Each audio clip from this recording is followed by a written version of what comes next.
Hey, everybody, welcome to Simple Songwriting episode. What episode is this? 4? Four, yeah. Third song, I'm an fourth accountant. episode in total. Yeah, I do accounting.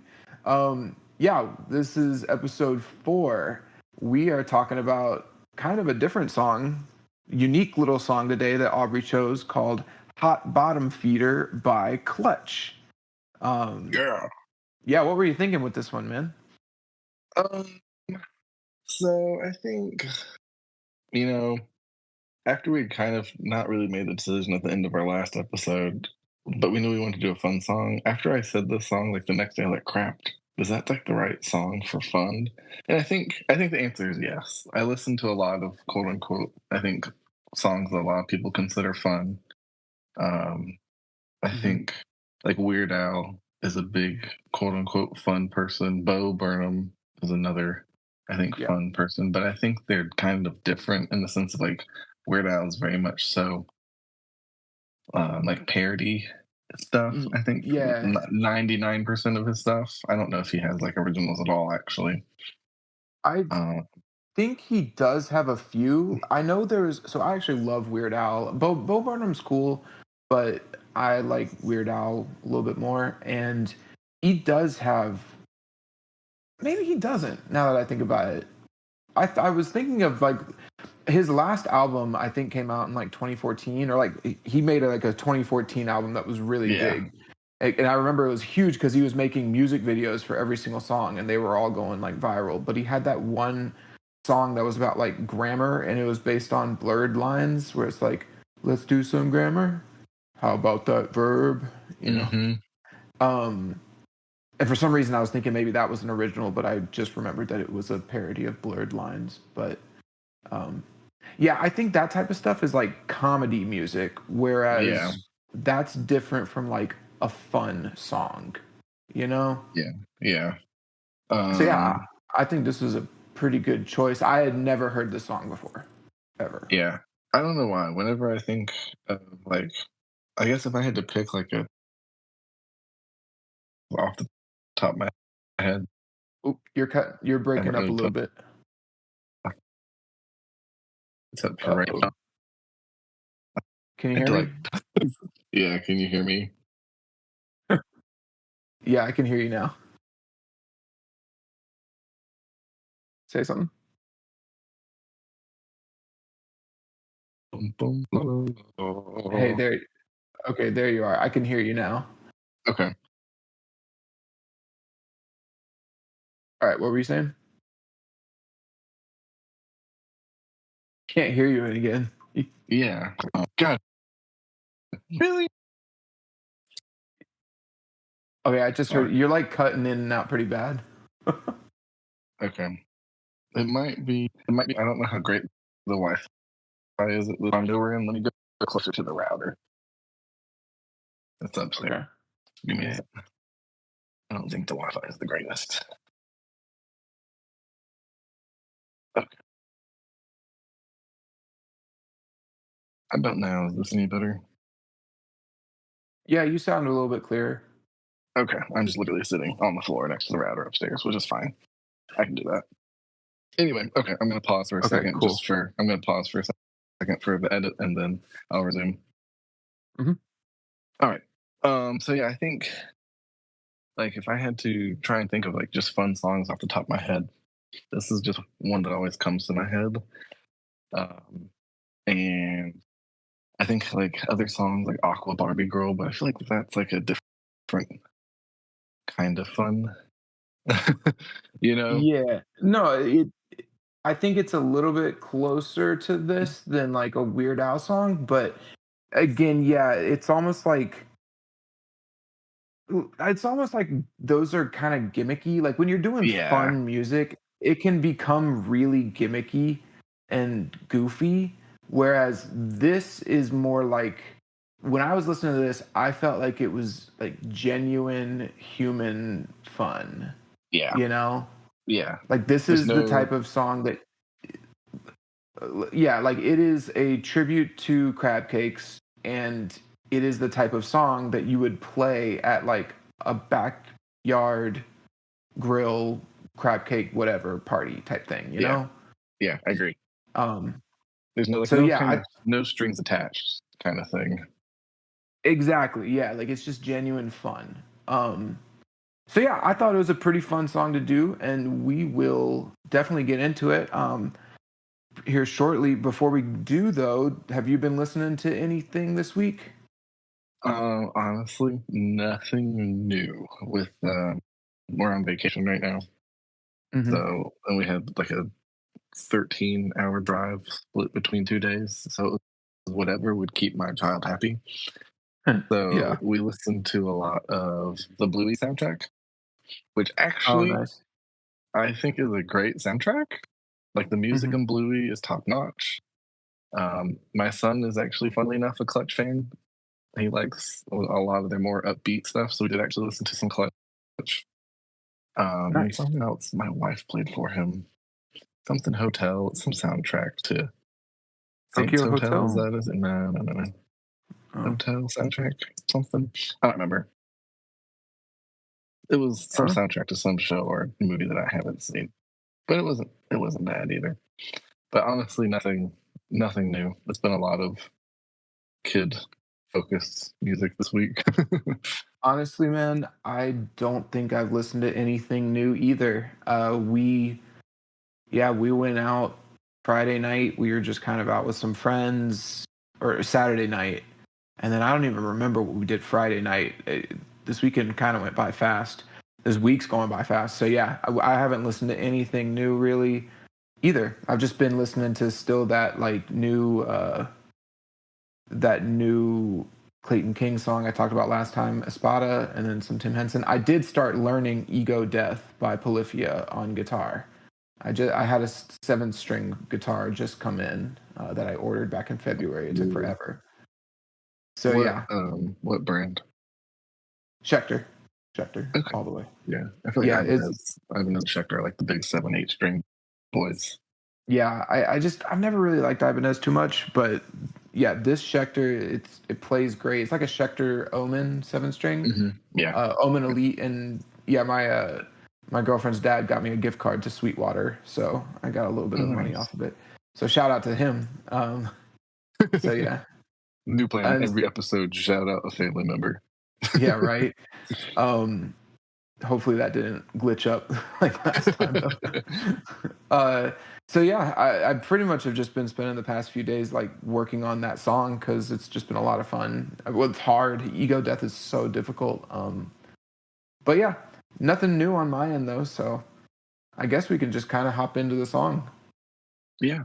I'll start us off here. Um, Hmm.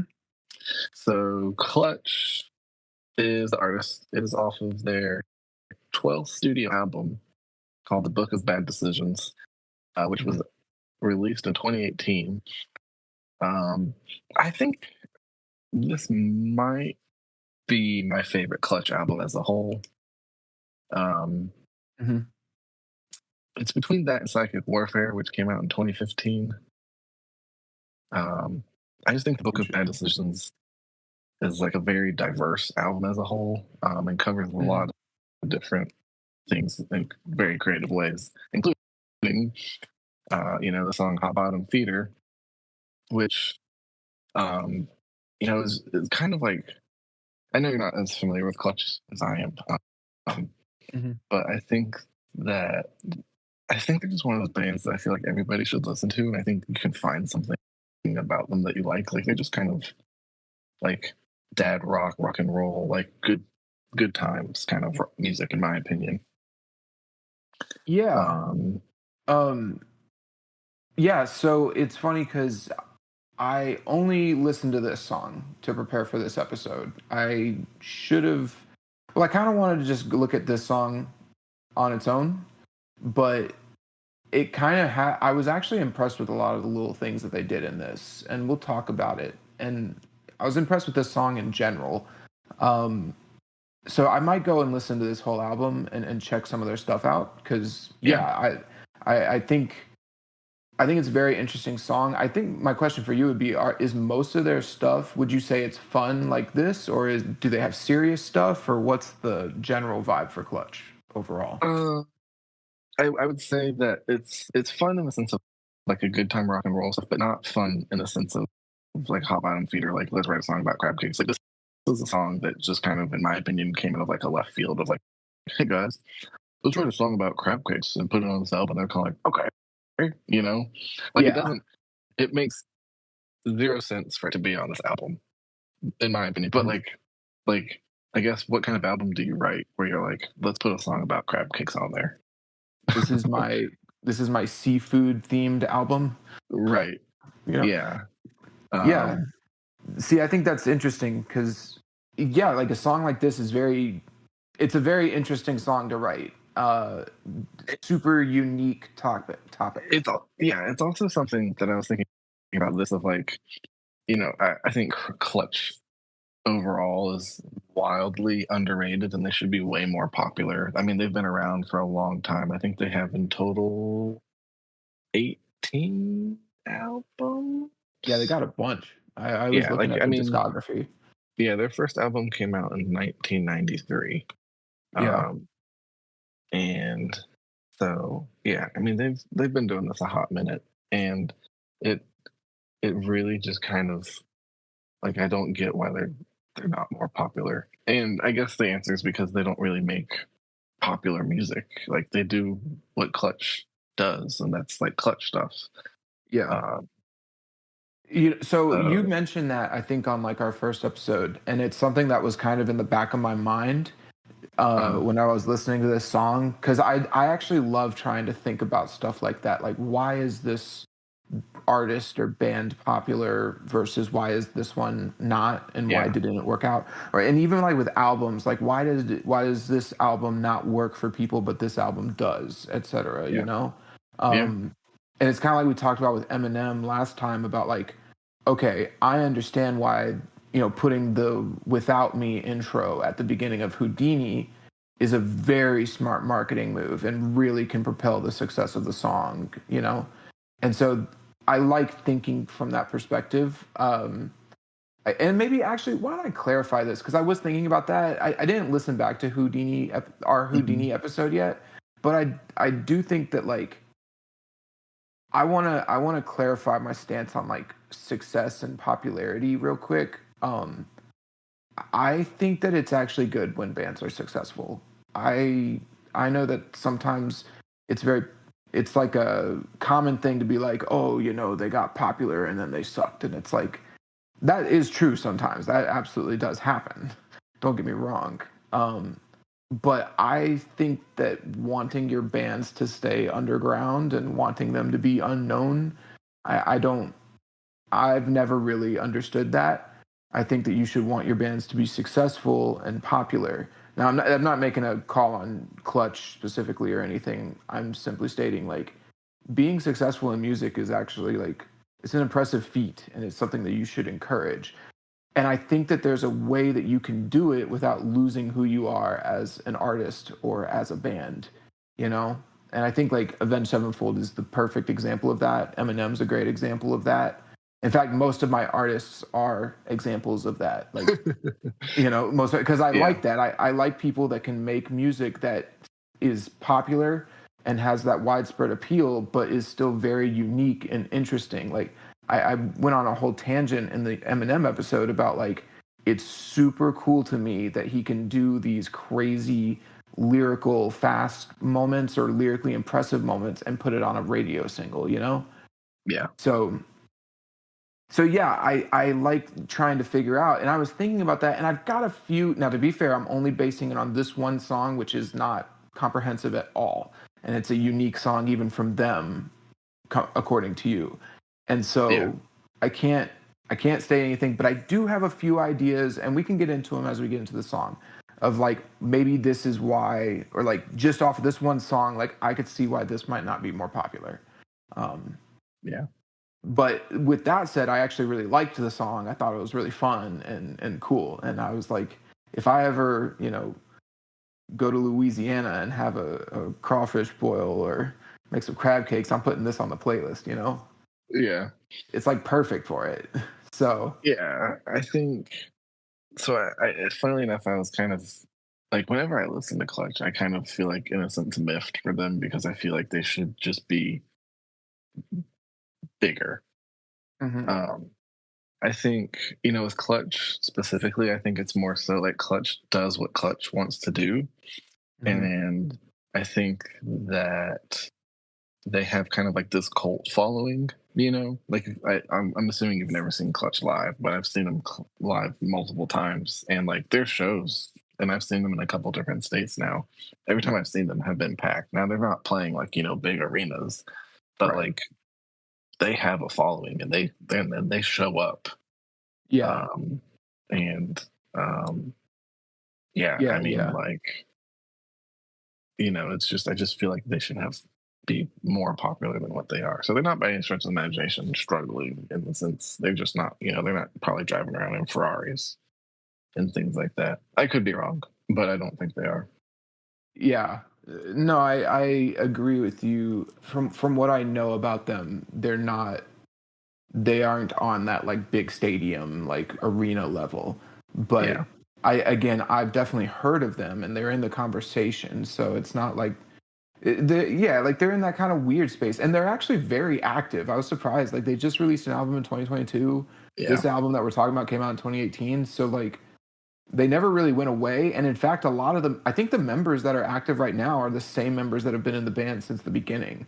correct. Yes. So yeah, it's very interesting. So yeah, what do you say we just hop on into the song and then we'll kind of bring up some topics as we go along. Yeah, I think that would be a good idea. All right, cool. So first off, you start the song off. Um, you press play, and there is a really cool little clean intro. It's about a 10-second clean intro. Um, like right off the bat, I actually loved this. I thought it was super cool. Um, it's like Louisiana. It made me think of like Louisiana slide guitar, like just a dude sitting on his porch in the swamp. You know, you know.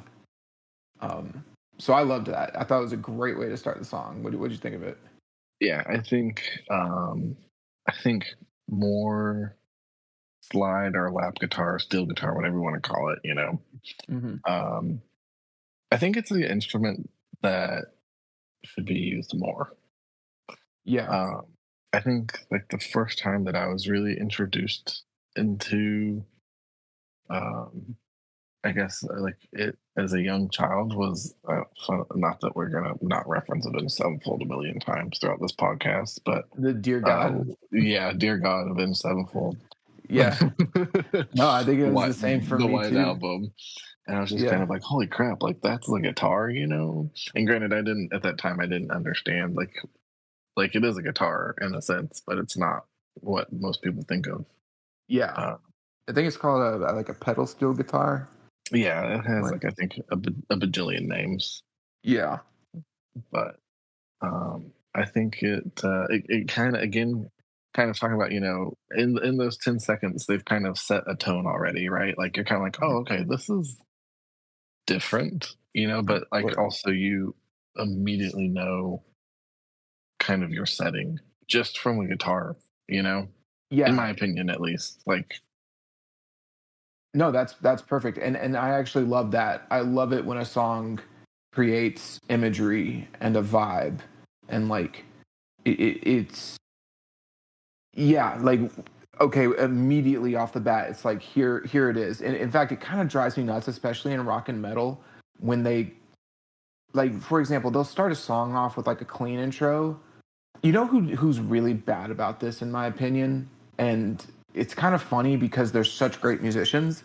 Um, Dream Theater, like Dream Theater, will just have like this random clean intro to a song that and then when you get into the song it's like that clean intro meant absolutely nothing to like the song and what the song is about And in fact, on a lot of Dream Theater's music, I don't want to diss Dream Theater too much because I actually love them. I listen to every album that they come out with, but like a lot of their songs don't really have much of a vibe or imagery or like a setting to them. I guess that's the better way to say it, is the setting of the song. It's more just kind of these philosophical lyrics, like general philosophical lyrics, and it always just is kind of like, okay, what was the point of that like 3 minute instrumental intro?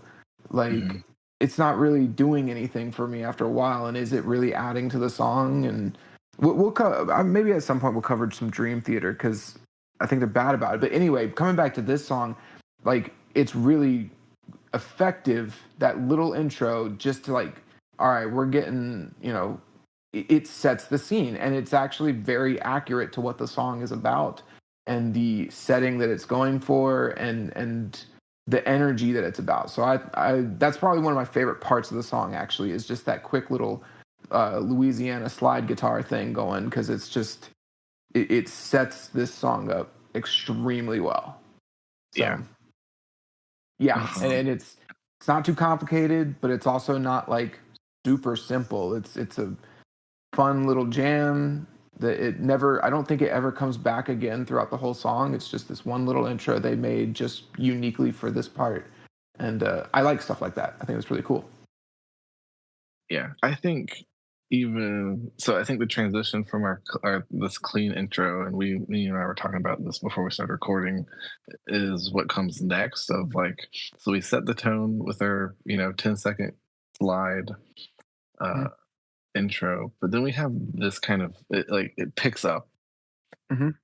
Yeah, and the like heavy. I've got it labeled the heavy intro. yeah, which I think is a good way to phrase it, but it's to from what I can best distinguish is it's really just like a guitar with like some kind of fuzz overdrive situation, but it carries so much, I guess, like weight behind it, and it's just one Mhm. instrument to where it sounds like it's almost like you almost have like a kind of a brass band tuba or two playing like this intro here. Like I feel like if you weren't really like listening to it, you would Mhm. feel like there was a lot more going on than what there really is. But it kind of, um, in my opinion at least, does a good job of I don't I guess maybe I don't want to say getting your attention, Yeah, but so e- let me jump in here real quick, because yeah, what that structurally, what it does is it gets the song, it kicks the song off, yeah, I was really. gonna say I guess it kind of revs it up, gets it going. Yeah, because this song isn't a soft song, and so they have to get it kicked off at some point. But with this, because they've got the heavy intro right after the clean intro, and the heavy intro I put lasts from 10 seconds to 16 seconds. It's a short little section, and then they get into the main riff, which is like it's the main musical part of the song, and it's where you're actually in the song and you're jamming. And so they've got this little transitionary thing in here that's actually not super heavy, but it does bring in the drums, and then it brings in the guitar. And you're totally right about the guitar tone. It's nuts. Like, it's a crazy tone. Um it's I'm not sure exactly how to get that tone. I think it's like hot, like super high gain, but on like a relatively low distortion channel. So like imagine taking like a clean channel or like a crunch channel on an amp and then just blasting the gain and like turning all the knobs up, you know? It's going to be a very different type of distortion or overdrive compared to like the distortion channel on the amp, you know? Yeah, I feel like it has a very old school, um, like tube amp sound to it. Yeah. Well, and actually, Um, do you know about how distortion and overdrive was found? no, I'll let you know. So it was a tube amp that was broken. Like, one of the tubes broke. It was because all the tube amps before, like if you think back to like the 40s, 50s, 60s, like that era of music, like the idea of distorted guitars just wasn't a thing. And so yeah, all the guitars were clean, you know, like Well, maybe that was one of the first songs that had the distortion because it did have a little bit of distortion. But the thing was, is the distortion back then, they came upon it by like as an accident. They It was a broken amp or like a broken tube in the amp or something that Uh-huh. just created that overdriven sound, and they were like, "Oh wow, I like that. Keep that." And then the amps, amp makers started trying to replicate that. And so it literally is like a broken tube on a clean amp. Uh, and they just replicated it without breaking the tubes. But Yeah. so that's how you get that. What you're saying is correct. Is like you take a clean amp and then you just maximize the distortion that you just push a whole lot of distortion into it, almost to the point where it sounds like it's going to break, or it's like the amp is like destroying itself while you play. um and I think that that's something that they would have done here. I think they'd probably use like a crunch channel on this. But yeah, it's either way, it is not a normal metal guitar tone or even like a hard rock guitar tone. It is definitely like an old school, grungy, overdriven sound. But it's super cool and really unique. In a weird way, is I don't want to say it's clean because it's not clean because I feel like that's going to paint the wrong image, but it's very attenuated and precise with how it sounds. Yeah. Yeah, because this song isn't meant to be, like, heavy in the conventional No, sense. yeah, It's not like, if anything, I feel like this song is kinda supposed to be like a fun party song, and it's like, you can turn Metallica on at, like, a backyard party, and it's fine, but, like, I don't know, imagine, like, a backyard party with your grandparents, you know? I feel like this song would work because the tone is not, like, just blasting. It's not crazy. It still sounds a little bit held back and, you know, light, but also full and big, like a distorted guitar should sound. And so I think what you said is very accurate about, like, it's very dialed in. Like they really knew exactly what they wanted that sound to be because they wanted to be a sound that is palatable to a wide array of people, but still yeah, big and distorted to a degree so that they can have their, song the way they want it. yeah, yeah. Uh, I Yeah. think I don't think I necessarily listen to a lot of artists that use a lot of like fuzz or crunch or anything like that, but like other bands that kind of stand out to me, like the White Stripes. Hmm. Um, I feel like kind of go down that path a little bit, but it's a little bit more, I guess, messy is the word, but still is pulled off quite well. It's like it's still not bad sounding. I just think it's like I think it's very easy when you're using a lot of guitar effects or distortions to muddy things up and it not come out very well. Yes, I definitely agree. And it's funny because usually like metal guitarists, they use the most like gain and distortion out of really any genre of music, but their playing is typically very precise and like methodical.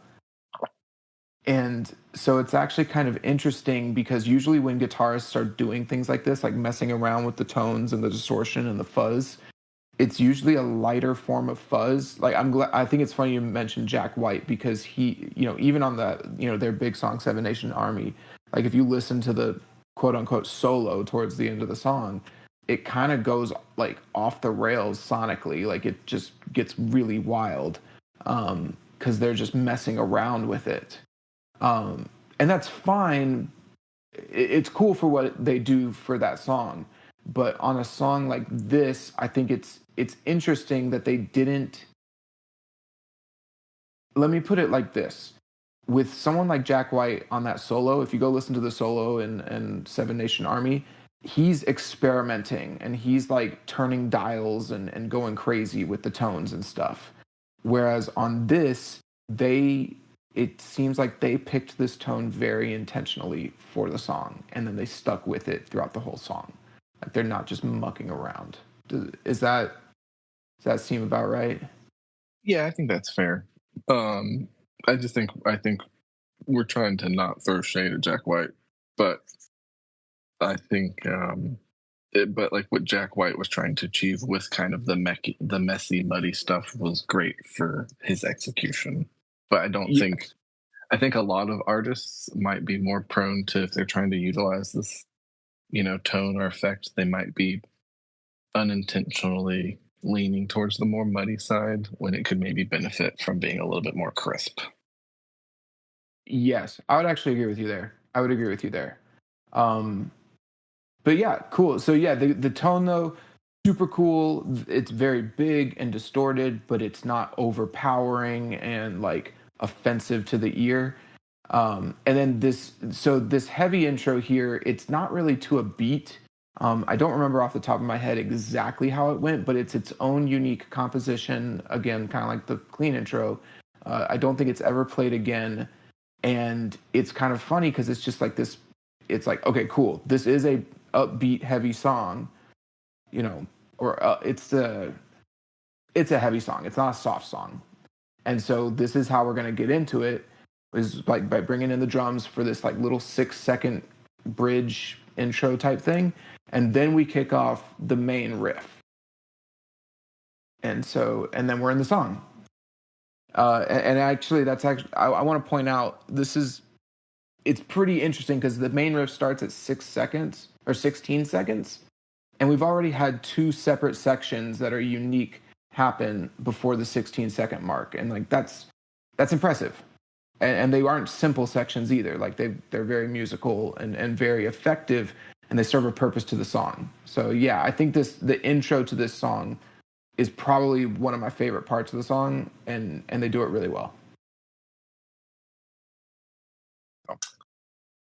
Yeah.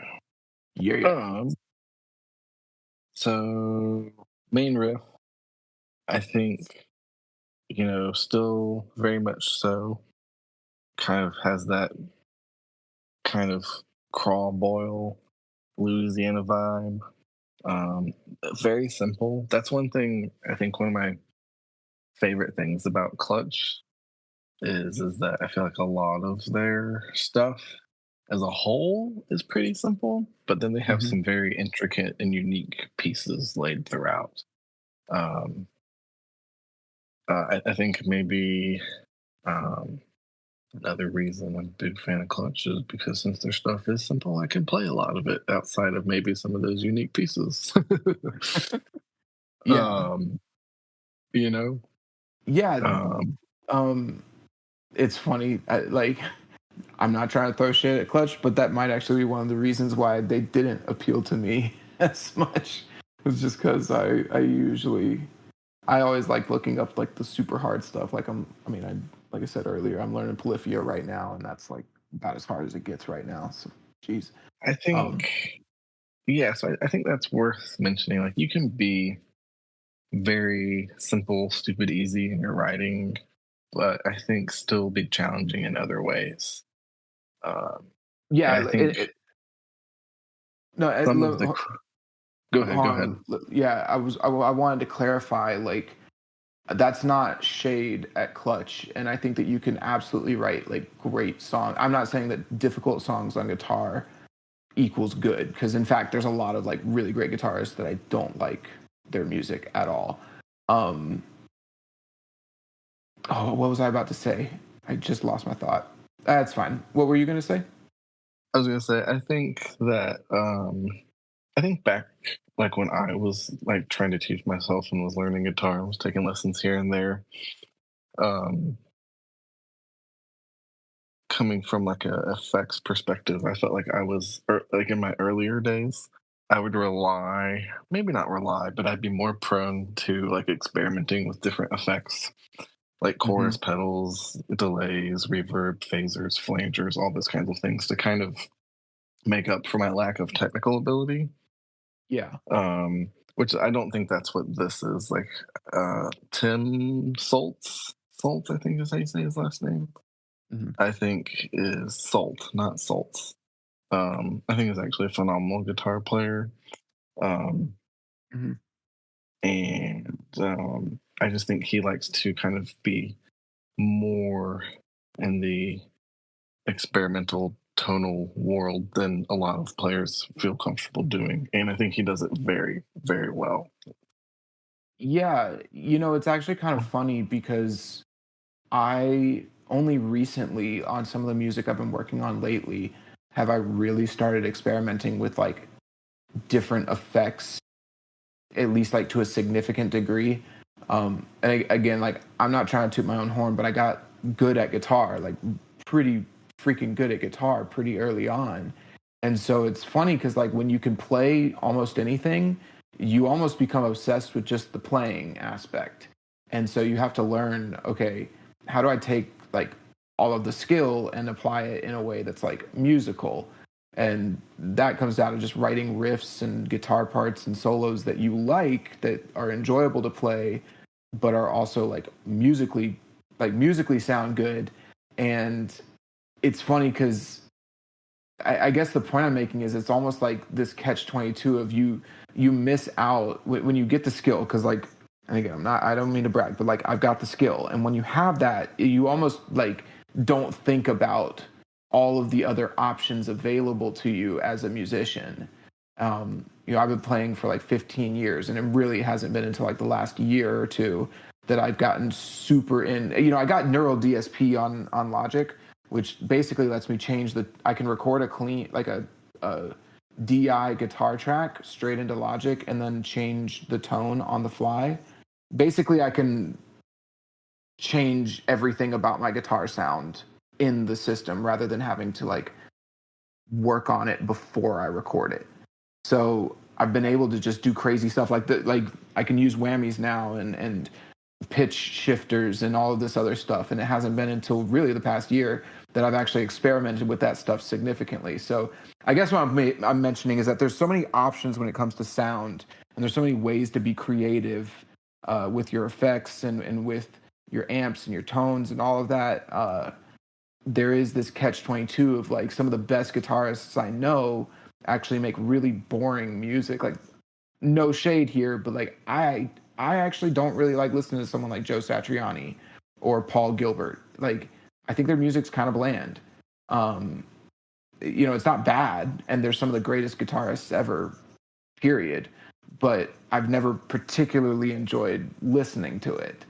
Um, and so yeah, anyway, that was just kind of a tangent, but there's a lot of options. There's so many options that you can use. If you're not the greatest guitarist in the world, that's fine. Like, you have other ways to be creative and to write interesting songs and make interesting music. So yeah. Yeah. Yeah. I don't know. Anything else you want to add on to the main riff conversation? So let's actually, because we kind of went off on another, like on a little tangent there, but like when it comes to the main riff in general, um, I'm actually gonna say it's the riff and the composition itself is good, but I actually think structurally it's one of the weaker parts of the song. And here's my reasoning. Well, really, my main thing is I think it just goes on too long, especially after the first. Oh, did my structure get messed up? Especially after the first chorus. This got messed up. Yeah. So after the first chorus, we go back to the main riff, and I, I think that's probably one of my bigger critiques of the song is I feel like it starts to drag right around there.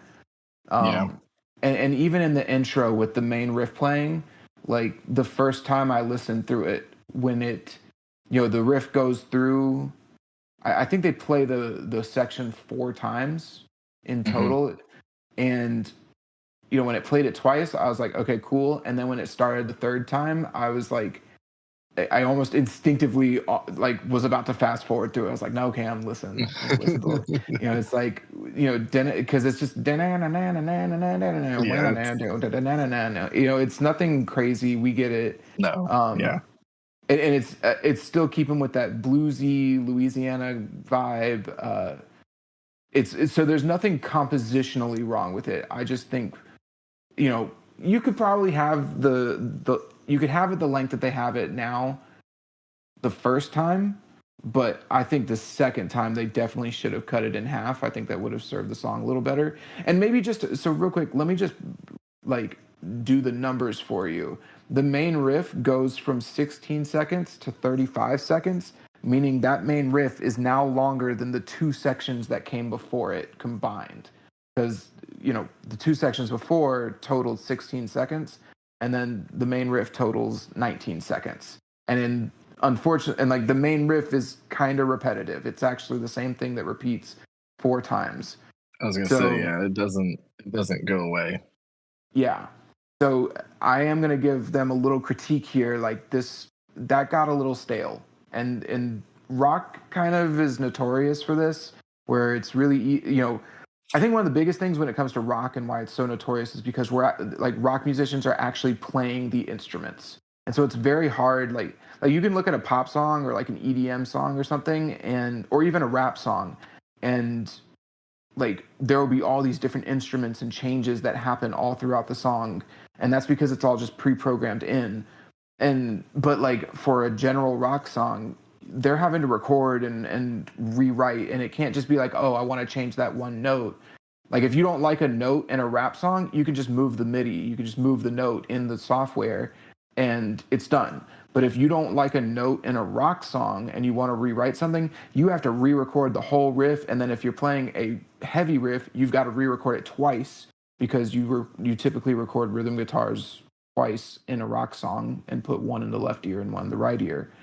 And then if the tone is off, you might even have to end up re-recording other rhythm parts on the song, and it could just be a mess. It just turned it's the issues cascade. And so if you can just keep it simple and even copy and paste, like if you play the riff there, just play it again over here, that's kind of pretty normal because they're physically having to play the riff. Um, with that said, this song came out in 2018. I think that we've got the technology and we have the ability to be a little more concise and like aware of our timing and how long a section is going on. So I think this is one of my bigger gripes. I think this is actually my biggest gripe is I just felt like this main riff drags a bit, and then especially after the first chorus, it definitely drags in Yeah. there. So I think that's fair to say. Through I think most of the song, it's a lot of kind of rinse and repeating. And I think a good question here. You kind of addressed it already a little bit. One, I wanted to give a reference to our Hell's Bells episode where we talked about how it was like refreshing, where they were a lot of copy and paste in the Hell's Bells song, but they would Mm-hmm. kind of throw in a little thing here and there to kind of not repeat in a weird way. Yeah, And it would literally just be like a note or two or three differentiation. yeah, like Hell's Bells. So aside from the intro, which is purposefully like a really big intro, that's a big build up, right? So they obviously play like the same thing over and over again in that intro, but there's, like I said, they start layering guitars differently and they do these other things to keep it interesting. But once you get into the actual song of Hell's Bells, there really wasn't a section aside from the chorus, but that's different. I don't think there was a Yeah. single section that lasted more than like 10 to 15 seconds, you know? Yeah. And that's very purposeful. Like it's being very efficient with the time. Like, is this dragging? Is this getting boring? Is this stale? Um, it's always a really tough line because it's funny because on one hand I'm saying, oh, the intro works because they played the same thing, the same guitar riff for a minute straight, and that's Yeah. totally cool. But then, oh, they play this guitar riff for 20 seconds, and that's a problem. But it's like that's where you have to pay attention to what is the purpose of the section, Right. and what's it doing. And so in this case, it's a main riff. Every rock song generally has like a riff that is the song, and the purpose of the riff really is to just bring you into the song, like you're in it. And Yeah. if the riff is repetitive, and especially if the riff has like, I guess I would call it like a turnaround time. So like how long does it take for the riff to repeat? I think in this Hmm. case, it takes this riff about like 4 seconds, roughly 4 or 5 seconds to repeat. Um, Versus like you could look at something like "Sad but True" by Metallica, where like that dun dun dun dun dun dun dun dun dun dun dun dun dun dun dun dun dun dun dun. You know, it's like, and I think they only play that twice and then go into, so it repeats twice and then they go into the verse, right? But that is also like a really big drop as well. There isn't like, because there's that pause before it, that leads into that drop.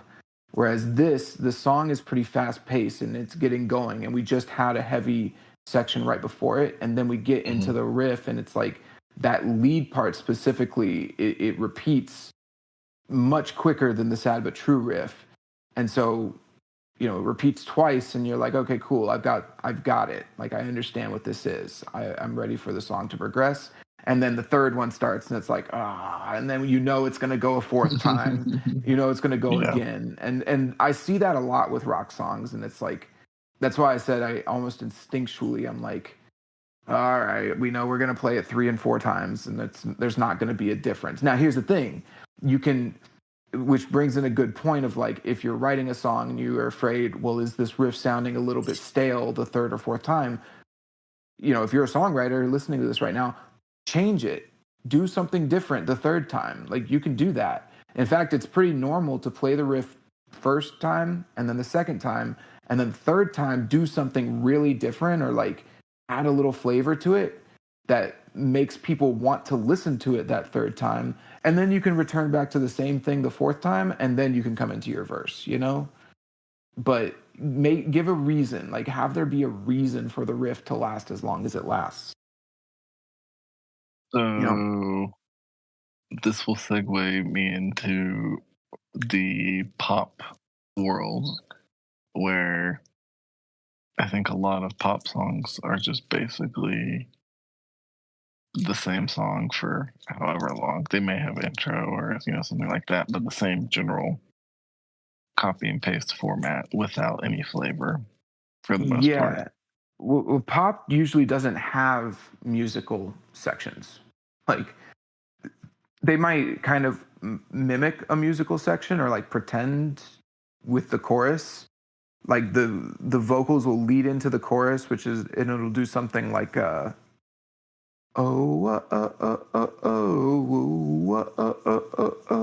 you know, something like that. But that's still the Yeah. vocals. You know, that's not really a musical section. And so when you're talking about like musical sections, like you can play the same thing. So you're right, like most pop music, it's generally the same thing the whole time, maybe like a little change in the pre-chorus, but the chorus and the verse and the interlude and bridge and all that, it's almost always like about the same music, with slight changes just to accommodate this section. But the vocals are typically way more dynamic in pop songs, and like they drive the song, you know. um Hmm. so like I even have a note on this song that like the first and second verses are pretty standard vocally, but the third one he actually starts like really giving it a lot more energy and changing it up, um which is smart because it's the third verse. We've heard two of them already.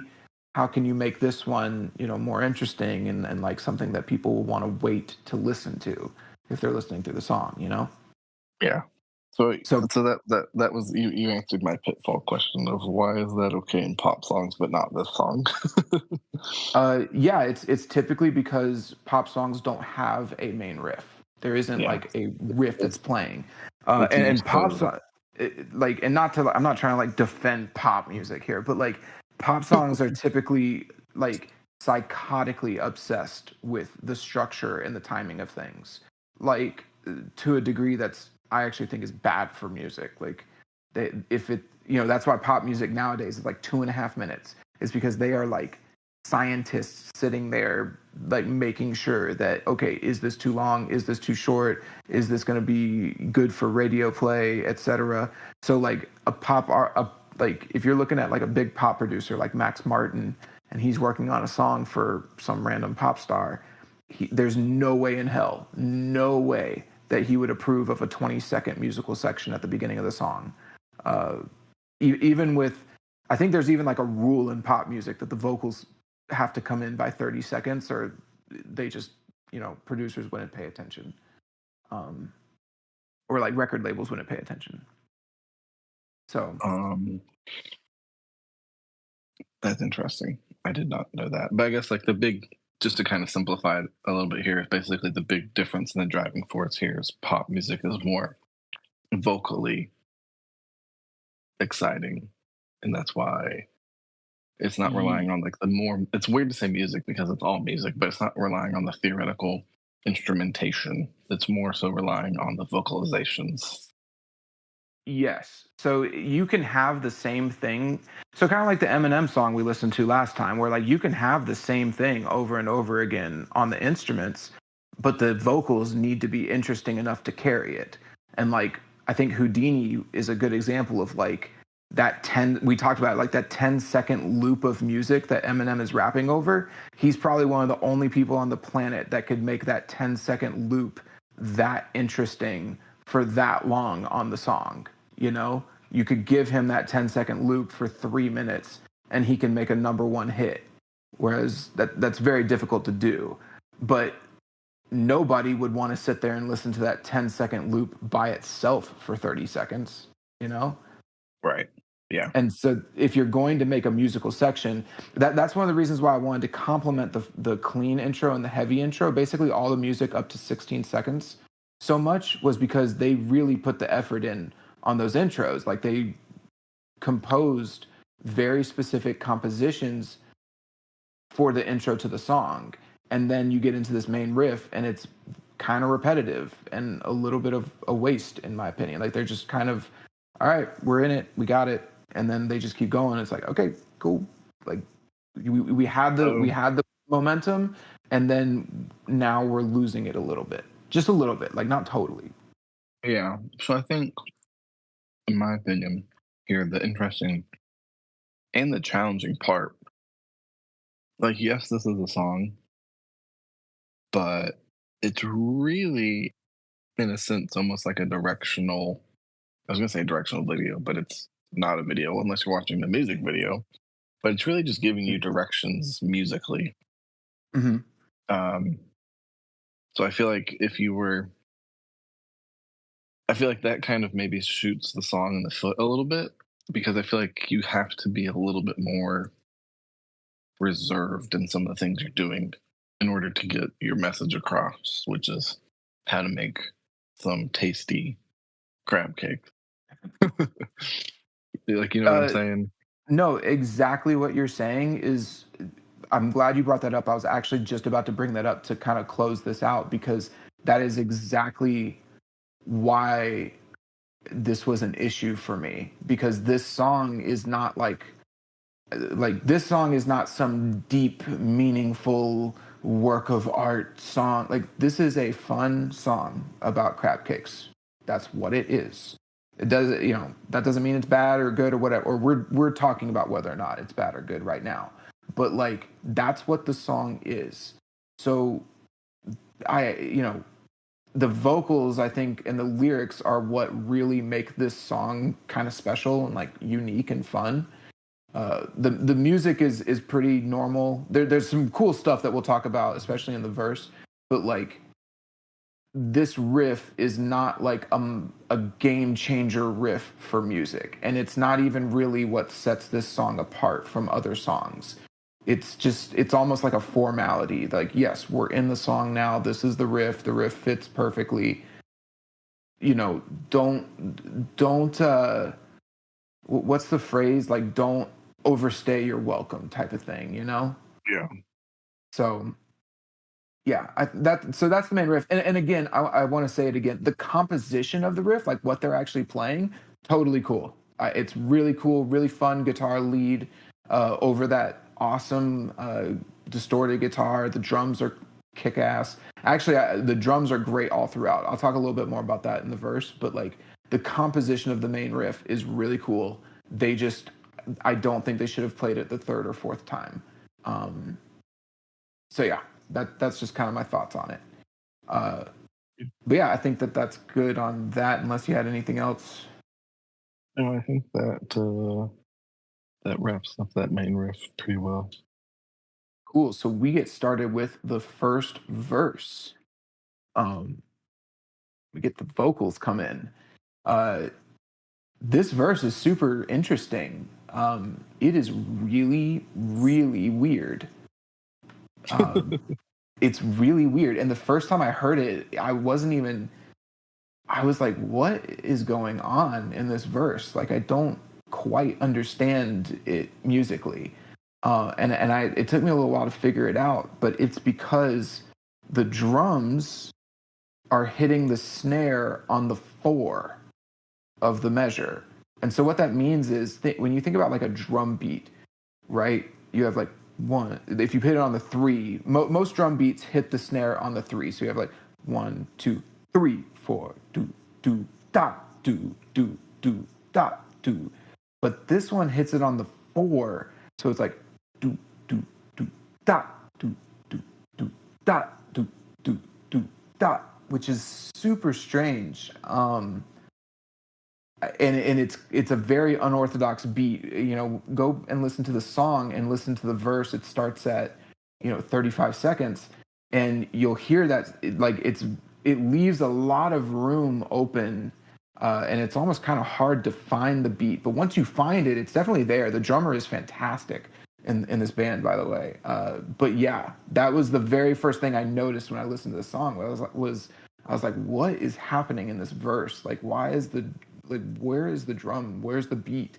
And when I found it, it was actually very satisfying. It's a very cool, interesting beat, very unorthodox. So that was just like my gut thought on the verse. What do you think of the verse?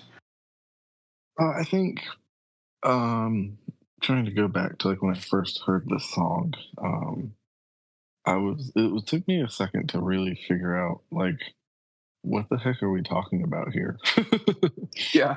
um, you know, and this song is very late in the album, Hmm. and it is kind of a weird shift. Obviously, if you haven't listened to the album, I don't obviously you don't get the weird shift here, but it's just kind of uh What is like this? what?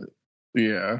I I mean the first go real ahead. quick, I looked up the track list because I was curious where it was on the album, and I would have expected this to be kind of in the middle, But Yeah. it's third from last, which it's funny you brought that up because I haven't listened to the album, but I was like, that's a really really weird place to put this song. But Yeah. anyway, what were you gonna say? I was gonna say, it's just like lyrically when I think again, no previous context to listening to the song, and they're like, never mind that stuff they sell from Vietnam, and you're like, what the heck do they sell from Vietnam? Like, I don't know what Vietnam's big import is. Right? And then they say get it from the Chesapeake, but never from the can. I'm like, I don't know much about the Chesapeake either. Um, and then it's like Yeah. follow my directions. It's an easy recipe. And you're like, for me at least, it was just very jarring. I'm like, what is happening here? Um, it's Yeah. strictly by the pound, adjust accordingly. And I'm like, are we about to make something? And then it's like, and this is kind of getting ahead to the They were chorus. cooking. Yeah, They were cooking cooking. literally. Yeah. Um, and just to talk about the chorus to kind of continue this trend of like, what the heck is happening mentality. It's a 100 million year old transcendent creature. No bounds, no bones about it. Hot bottom feeder. And I'm just kind of like, it's like, Wha- I guess like the mental transition is like, what are they? They are. yeah. What? Like, Yeah. I think you kind of spoiled it for me a little bit by telling me it was about like crabs, but like yeah, when I first listened to the song as well, I was like, what? Like, well, it's funny because when it got to the chorus, we can talk about some of the lyrics in the chorus real quick while we're talking about lyrics. But like I thought it was so interesting, like the 100 million years old transcendent creature. I was like, that's awesome. Like I'm sorry. I think those are so cool. Like such cool lyrics to put into any song, like especially a song like this. Like, Well, I think this is one of those songs too. Like I asked myself um a couple like I listened to the song on our drive up to the shore for vacation mhm. because like I listened to the song multiple times obviously before we do an episode, but I'm like, who the heck else could write this song and pull it off? Like, you know what I'm Yeah. saying? Like, find me another band who can do this and do it well. And I could not come up with a single band that I felt Yeah. like could pull it off. This is a very like it's a very ballsy song to make in general. But then also to like they went all out with it too, like to really go all in. Um, so let's come back to the verse real quick because I do want to talk about this. Like, never mind that stuff they sell from Vietnam, get it from the Chesapeake, but never from the can. Follow my directions. It's an easy recipe, strictly by the pound, adjust accordingly. Like, first off, okay, so they're doing something that's really good for lyricists is like they're setting the song up with this first verse. And I it's funny because I think what you said about like they sell from Vietnam, get it from the Chesapeake. It's like if you didn't know what the song was and someone just put it on, you wouldn't like those are attention grabbing lyrics. I was like, what is he talking about right now? You know? But then he says it's an easy recipe, strictly by the pound, adjust accordingly. And it's like, okay, and then especially when you get to the hot bottom feeder, it's like, oh, we're talking about crabs. Like, and so it's like, that sets up the lyrics. So like, spoiler alert on the lyrics, but they actually have a recipe in this song. Um, which is super cool. Like the song is a recipe for how to make crab cakes, and it's funny because I actually searched it up on like Reddit, and yeah, people say they've made the recipe and it's really good. Like this is a really good crab cake recipe. Um, so yeah, I just think it's a very ballsy song to make, very interesting. I don't think that a lot of other bands, if anyone, could really pull something like this off. I've never heard a song quite like this, or a song about this specifically. Um, so yeah, shout out to them. And so yeah, that's what the first verse does is it kind of gets you set up and like yeah, this is a little bit of a different song. It's very unique, and we're gonna be doing a recipe in it. I'm trying to think if I had any other musical notes on the verse. I think the guitar is just playing like a pretty standard part. It's still using that tone, but Mhm. nothing crazy is It's happening. yeah, it's very simple, but kind of like it's very unique. It's like the boom, Oh yeah, yeah, yeah. That's it. Um, yeah, it is. It it's is kind of like unique. jarring. Oh wait, are you talking about to the me. chorus? Uh, Oh, oh, maybe that is the chorus. Sorry. that might be. Hold on one second. I've got it pulled up. Hold on. Yeah, it was kind of like well, it's like the verse into the chorus before the 100 million years old. 100 million years old. Okay, so Transcendent creature. yeah, so actually, I just went and listened. So the guitar during the verse is very low key. It's almost just the noise, like the sound of the crunch, just a boom, boom, boom, boom, boom, boom. Um, but then, and so I think we covered everything in the verse. Like the drums are really weird. The guitar's not doing anything crazy, but the vocal. Oh, I do want to mention this: the vocal sound. The vocals are very layered and very thick, like the rest of the song, really. I think this is Thicker super than a cool. snicker. Thicker than a snake. uh, yeah, I think it's actually really cool. It's a cool sound. I always like layered vocals. I like it when I like it when Guns N' Roses does it. I like it when Avenged Mm, Sevenfold does it. Like I just like mentioning them now. Get a reaction from you. so I think worth talking about the lyrics here, or just kind of the vocal quality. It's a weird kind of like singing, but not singing. You Yeah, know? It's Like, he's not so just talking, but he's giving us instructions, but he's also not, like, singing, but he is singing. so this I guess kind of to bring it back to the setting again, this sounds like a band that is playing in the backyard of a crawfish boil, like at a crawfish boil. Like it sounds very big, kind of distorted. And like when you listen to a band live, like in a backyard or at a venue, because of all like the reverberations of the voice, of their voice and the microphones and all of that, their voice sounds way thicker and bassier uh, than normal, or they would like talking to them, or even when they are recording. And so I think that's the vibe that they're going for. That's the setting they're going for. I'm trying to replace vibe with setting. I hate the word vibe. I say it too much. But yeah, it's so that thick vocal mix and the guitar and the sound of it overall very much plays into that like backyard crawfish boil setting. Um, so I really like that. Uh, but I think there's pros and cons to it too. So I will list one of the cons. And again, I can't speak to their whole discography. I can only speak to this one song. But I do know that this type of vocal style it's less personal. It purposefully gives the vocals a more ambient sound, and it's cool, but it is less personal. So if this is something that Clutch does on like every song that they've ever done, because sometimes you get into like recording or mixing habits that you just do and you don't think about it. You just, oh yeah, let's layer those vocals. So I don't, maybe this is a question for you, but is this a very common vocal Nah, sound for them? no. This is, No? to my knowledge, the only song I can think of off the top of my head where they sound like this. I would say, if Interesting. anything, most of the time they're the exact opposite. There's a lot of like when I think of Clutch, I think of like a lots of emotion in their Hmm. vocal presence, whereas this is very monotone.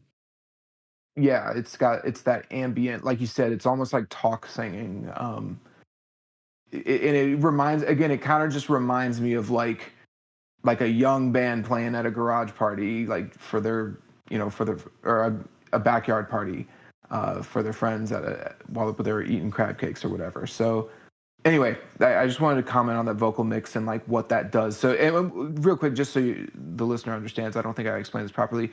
They recorded the same vocal part multiple times and just layered it on top of each other, kind of like the guitars in Hell's Bells, where you just record the same thing and you just play it at once at the same time. So there's probably like 3 or 4 vocal takes being played there.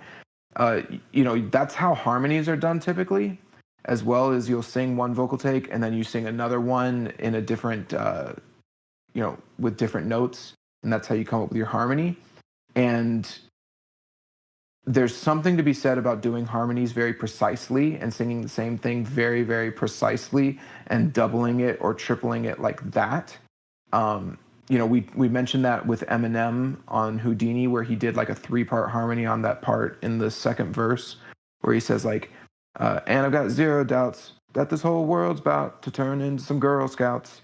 Like he does like a 3-part harmony there that's very accurate and very precise because he's singing quickly, and if it's not precise, it's going to sound messy. But on a song like this, when they did the multiple recordings of the vocals, they almost purposefully didn't do it. The singer purposefully didn't sing them exactly the same and left them like a little loosey goosey in order to give it the more ambient, big, you know, transcendent sound that it has. So I'm just kind of pointing out like when you're doing those types of like multiple layers of things, you can do it precisely and it sounds cool. It sounds very precise and clean and smooth, and it can give your vocals like M Shadows is really good about this in Avenged Sevenfold, where you double the vocal track and you mimic it perfectly and it sounds really cool. But you can also mimic it not perfectly and be a little bit off, and it sounds more loose, more like old school rock and roll, and it gives it a bigger, wider sound. So there you go. I wanted to just bring that up about the vocals because I thought it was cool the way you did it. Um, so yeah, I think that's everything I had for the verse, though. Yeah. chorus. This chorus is awesome. Um, so yeah, we already ran through the lyrics. 100 million years old, transcendent creature, no bones about it, hot bottom feeder. Um, yeah, I want to point out the no bones about it is super clever because that means like don't worry about it, but also I don't think crabs have bones. So They don't. yeah. They have an exoskeleton. I actually think this chorus is more clever than you or I realize. And I only know this from watching the music video before we started recording.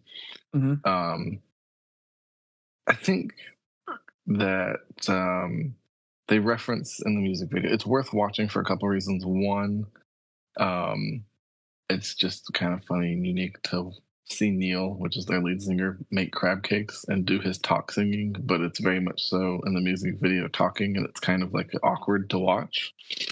Um, Yeah. like it kind of falls flat in a sense. Like you feel like he should be more excited. um, Well, yeah, but I haven't seen the music video. I actually didn't know there was one. But that's probably part of the fun, the humor of the song is that, yeah, I yeah. think for sure. But they're like showing you references of different crabs and like where they've been brought up throughout history. So like they have Mhm. like a Roman or Greek clay pot and it shows like a crab in the background and like some battle scene. I'm like, oh crap, like this is probably some Roman or Greek myth that I'm not super familiar with off the top of my head where Yeah. they had to battle a crab and then it shows the like the astrology sign for the crab at some point as well. Oh, yeah, yeah. And there's like just little references like that, I guess, throughout crabs and history that kind of, I don't want to say talk up the crab in the sense, but I guess in a Hey, sense, this that's what's song happening. this song is a tribute to the crabs. Like they're really propping crabs up. I mean, to be fair, crabs have been around, if it's true, 100 million years. Hmm. That's, I mean, that's nothing to shy away from. Like, that's impressive, I think, Yeah. from a evolutionary standpoint. I think maybe we should all spend a little more time talking about crabs. Uh, Should I think appreciate this, them more. in fact, I think this past hour or so has been the most I've talked about crabs in my entire life, quite frankly. So yeah, that's awesome though. That's really funny about the music video. Yeah, it's definitely. I think you should watch it after we're done here. Just to, it'll make you smile, have a little chuckle. Yeah, no, definitely.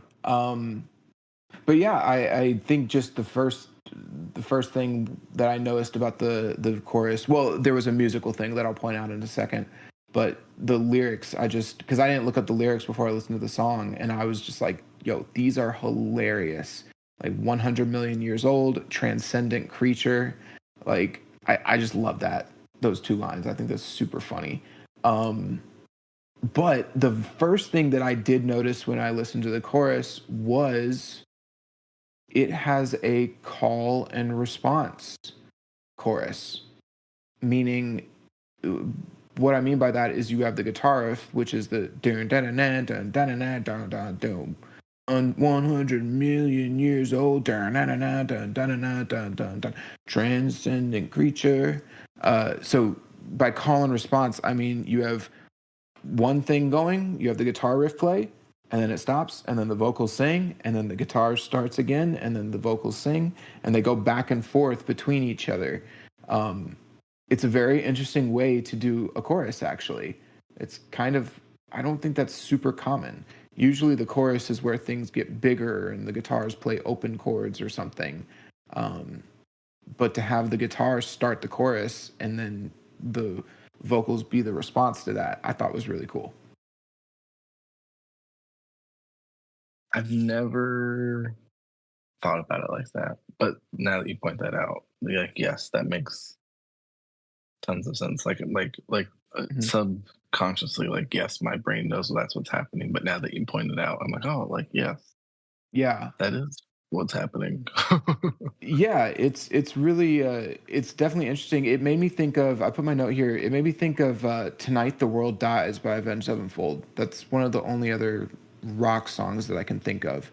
I know there's many more, but like the verses of "Tonight the World Dies," there is a call and response between the slide guitar and the vocals. Um, do you know what I'm talking about? Yes. I'm trying. Like, I would have. I know. Yeah, Obviously, I know the song, but I'd have to go back and listen to it. It's been a while since I listened to that song. yeah. Go check that song out because it's Sinister Gates does all those really cool little slide parts. And then they do. I think they are actually the ones who called it out as a call and response between the slide guitar and the vocals. So yeah, it's "Tonight the World" for listeners. "Tonight the World Dies" by Avenged Sevenfold off of the Nightmare album. Um, Really cool little call and response between slide guitar and the vocals, and that's what it made me think of here in the chorus.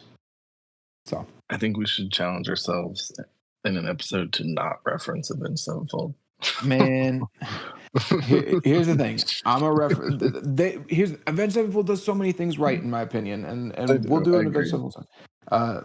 We'll try, but I don't know. I think more people should listen to Avenged Sevenfold. I think they're great. They should, just like they But should Clutch. yeah, more people should listen to Clutch, myself included. I think I probably will after this song. Yeah, I Um, think you'll appreciate this record. yeah. Okay. With the chorus though, so that was pretty much the only thing I had for the first chorus, but I did want to open this up for a broader topic that I had.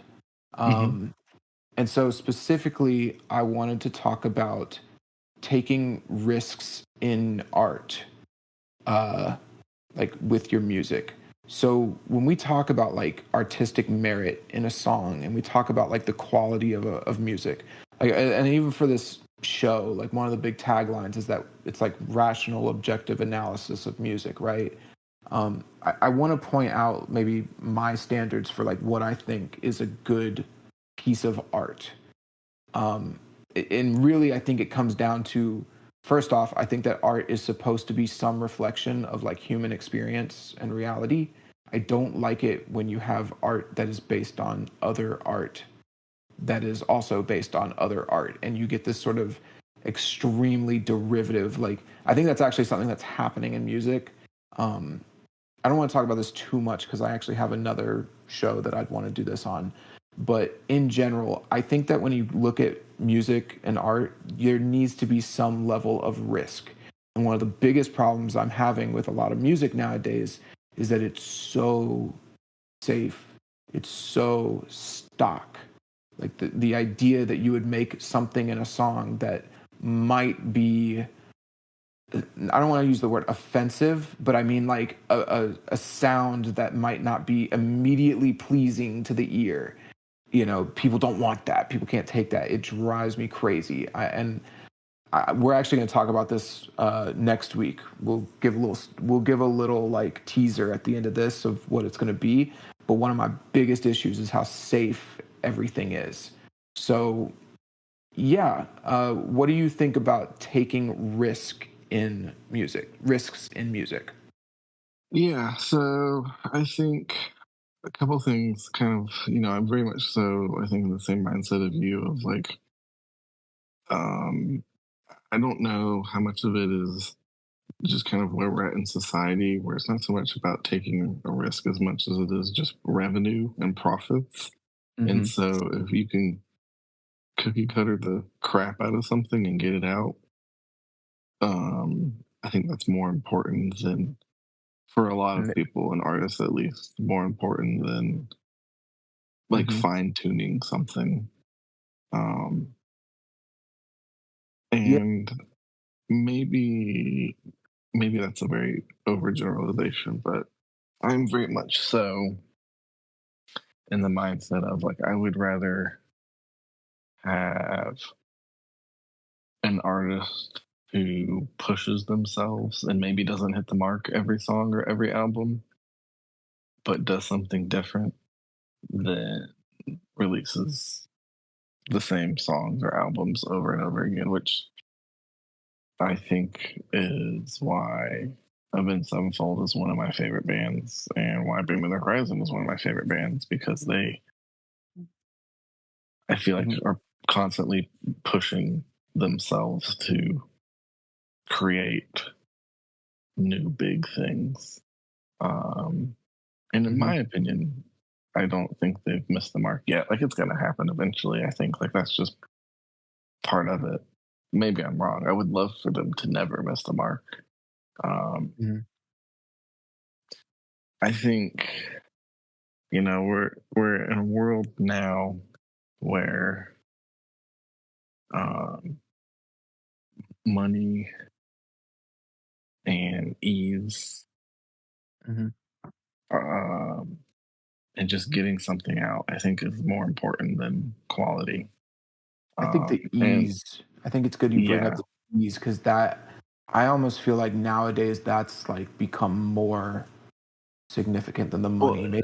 Like I think even and this is an issue. I don't think that just as in music, right? So I think you know a couple different things here. One, I'm concerned about what AI is going to do to the music industry. Mhm. Um, like we're gonna find out, obviously. Two, but think of like I mean, video games, and obviously this is not a channel that we're gonna talk about video games, but Mhm. like all the pre-order stuff with like a lot of these big title and big name companies, they keep releasing crap or garbage, incomplete things because they want the money, and then they update it and patch it over the course of a year or two, and then it's like a good game, maybe. Right. But we as the consumer keep feeling that process, right? Like, oh, EA is releasing this game, can't wait to buy it, so I'm gonna spend $100 on a digital pre-order for my digital soundtrack and art book. It's gonna come Yeah. out and be complete and total garbage, and then Mhm. I'm gonna repeat that cycle again. I don't pre-order games anymore. No, I've completely stopped. And I don't even a lot of times now, because we're busy people, I will watch a review or two or three before I even consider buying or playing a game because I want to spend my time, Wisely. what what time I have enjoying it, not going, well, crap, I just wasted $70 on a game that sucks. Yeah. Yeah, Um, I think everything you're saying sorry, were you done? well, I was gonna say I was gonna just try and tie it back into music so we don't go off on a non-musical tangent here, but I think that's Yeah. kind of um, the issue where a lot of music is at right now. Maybe I feel like more genres are more prone to this than others. Um, Mhm. but anything I think that has elements of hip hop and pop and stuff like that are the biggest. Um, I don't want to say Offenders. issues. Yeah, offenders is a good word. Mhm. Uh, and Yeah. I mean, unfortunately or fortunately, that is what is I think probably the most widely uh, positively received music by the masses, right? Which makes sense. Mhm. Um, so I don't see a way in which that cycle gets broken. Well, so a couple things that I'll riff off of from what you said. Rap is actually way down right now on the charts. I think like a few years ago, it made up like 60% of the charts, or 50 or 60% of like the Billboard 200. And I think Mhm. in the past like 3, 4 years, it's down to like 30%. And country is actually up right now. And I think it's funny because I think all of the big pop rap artists are moving over to country because they're, Machine gluttonous. Gun Machine Gun Kelly gonna Yeah, change genres again. man, if Machine Gun Kelly doesn't release a country song in the next year, I'll give you $100. I swear to God. But yeah, that's just it though. Like, I think that the ease of being able to make a beat and make a synth track or something in Logic or Pro Tools, like I think that it has completely overwhelmed the market of music. And the idea that you would do something that isn't pre-programmed and isn't just meant to sound immediately pleasing to the ear, and that your art can actually show you something that you don't know about yourself or about the human experience, and that art and music, specifically music, can be more than just your comfort food. I think that mentality has completely been obliterated. But what's funny is that the art that actually, where people put the effort in, like you think about like Stairway to Heaven, right? Or those songs from the 60s and 70s that were like 7 minutes long, and there was so much, like an ungodly amount of work that would get put into them, to make these songs, because it was difficult to make music, and you couldn't release an album every you couldn't release music the way that you could before. Like releasing an album was a very costly thing to do because you had to distribute the records, you had to Hmm. get production costs. You couldn't just make it in your apartment, right? So they had to really make sure that what they were putting out was high quality and stood above all of the competitors. And so they actually captured like unique aspects of the human experience and emotions and thoughts and intellectual ideas, that they captured those things in the music that had never been captured before. And so when somebody went and listened to, Hotel California for the first time, or November Rain. I know you might not, I know you don't like Guns N' Roses, but like that's a really huge song. Or even Yeah. like Fade to Black is a good example too, in by Metallica. And so it's like when people went and listened to these songs for the first time, it's like Fade to Black might have been the first time that like an angry metal thrash metalhead, like 18-year-old, 17-year-old thrash metalhead, might have heard a ballad that he liked in the 80s. It might have been the first time he heard like a softer song that actually spoke to him in a way that made sense and that he could relate to. And so that's the thing, right? Like that's what the music is supposed to be about.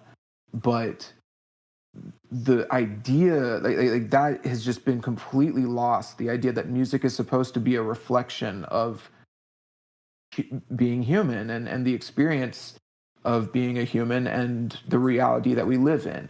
Nowadays we have music that just wants to sound like other music, and the music that it wants to sound like was made to sound like music before it. And so Hmm. um one of the biggest things I look at when I'm like thinking about these songs and I'm looking at the overall artistic like quality of it is, did they try to do something different? Did they try to take a risk? Or were they comfortable? Did they say this is good enough? Or did they write it about something that is so generic that they didn't even think twice? Like did they, and you can tell too. You can tell when, oh, it's a rap song about girls and money. Oh, it's a pop song about my boyfriend. Oh, it's a country song about my truck. It's like, cool, you didn't even try. You didn't even try, you know? And that's the type of thing that drives me nuts. Um, so I wanted to quickly, the reason I wanted to talk about this is that when we talk about like boundary pushing music or music that tries new things, we typically, our brains go to like prog stuff or like progressive things or Tool. Tool, that type of stuff. I want to give a shout out to Clutch for doing this song and trying something really unique and making a music video for it, and a really like, you know, a full ass song that is actually pretty complicated in certain ways and has a lot of interesting musical qualities to it. I want to give them a shout out because they actually took the risk. And maybe Clutch might not be huge, and maybe this song doesn't blow up and get a billion views on YouTube, but like at least they tried. At least they did something.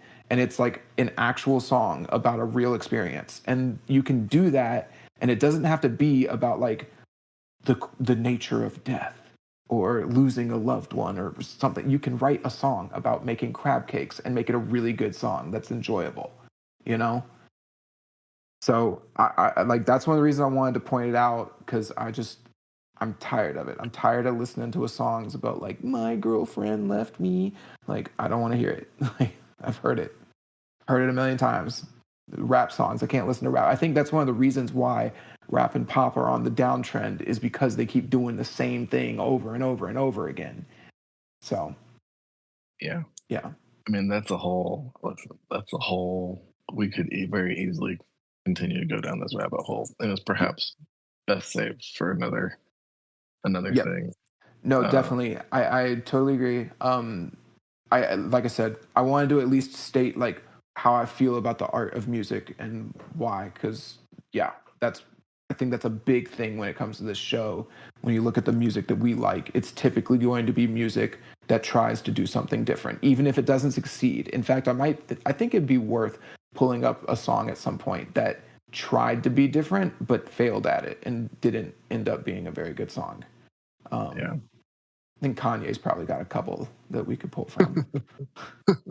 Anyway, so yeah, I did have one little note on this as well. A good example of this, in my opinion, was actually Taylor Swift off of her new album. She's got a song called "Down Bad." Hmm. It's one of the better songs on the album. Probably one of my favorite songs on it. Yeah, I think And that's a general consensus a lot amongst a lot of people.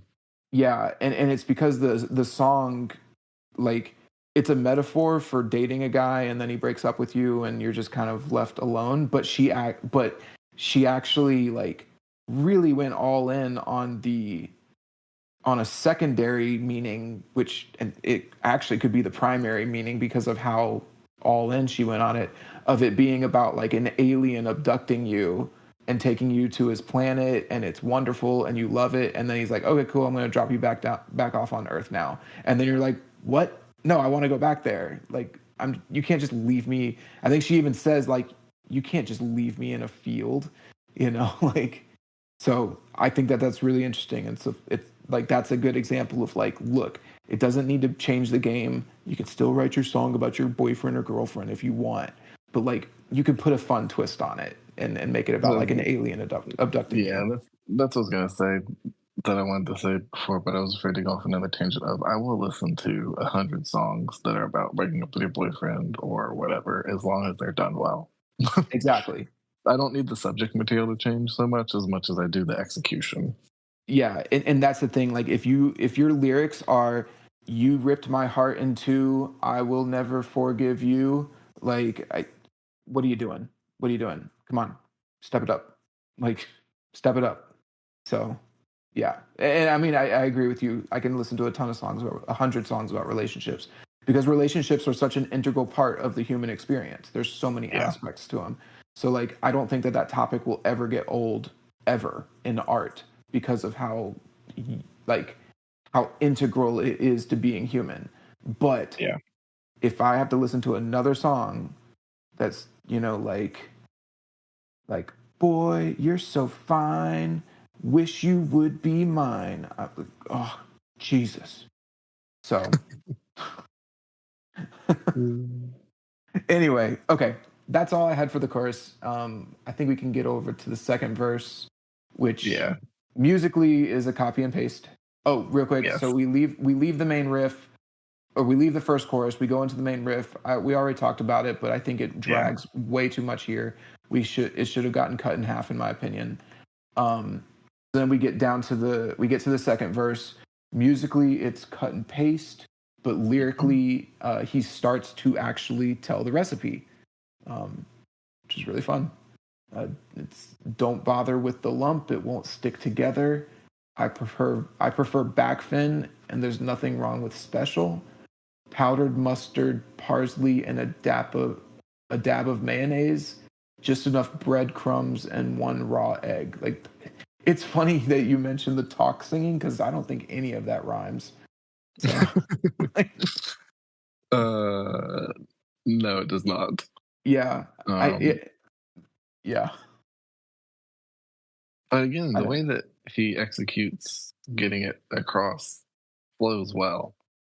Yeah, like it's funny because I think when I was listening to it, I actually might go. I'll probably listen to it after this episode because I'm curious now. I'm like, I feel like I didn't notice that any of it rhymed or none of it You rhymed. watch when you do it. Watch the music video, and it'll make Oh, it'll. You just gotta see it.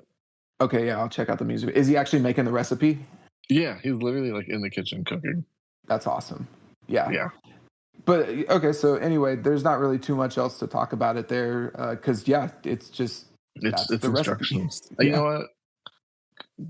I think if anybody who's listening to this, go try and make crab cakes if you like crab cakes. I'm not a big seafood person.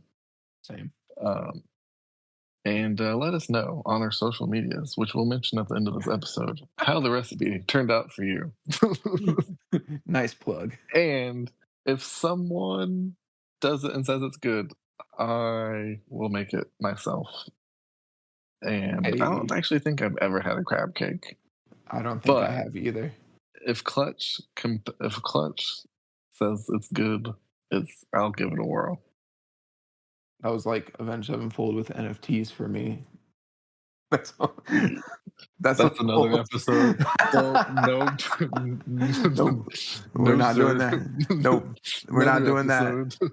Anyway, sorry, it's getting late. Okay, Uh, moving on.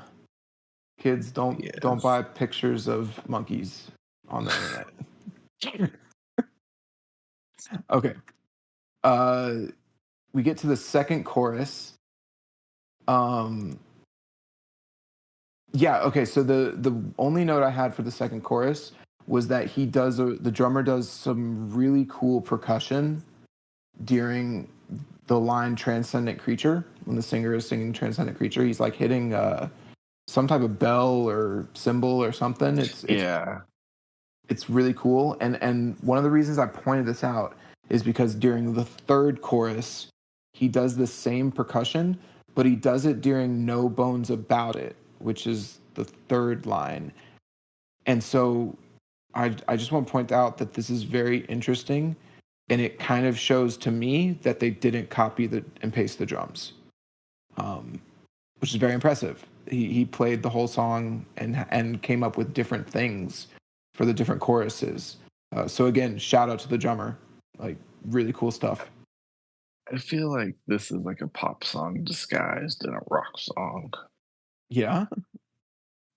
Well, going back to what we were talking about in the sense of our big complaint was like the guitars just, a lot of the same stuff that drags and drags and drags. And we're singing but not singing, but we change up our lyrics a little bit enough to kind of get like that palate cleanser. Hmm. And I feel like the emphasis, like vocally, is what kind of is the driving force here. And I guess maybe our drums a little bit. Hmm. Um, but yeah, I don't know, I just thought that was worth pointing out. Yeah. I feel like this is actually a hard song to try and write. Well, so here's the thing. This is one of the most interesting things about rock bands, and this is why I like rock bands, is that when you get the song together and when you start putting it together, it's like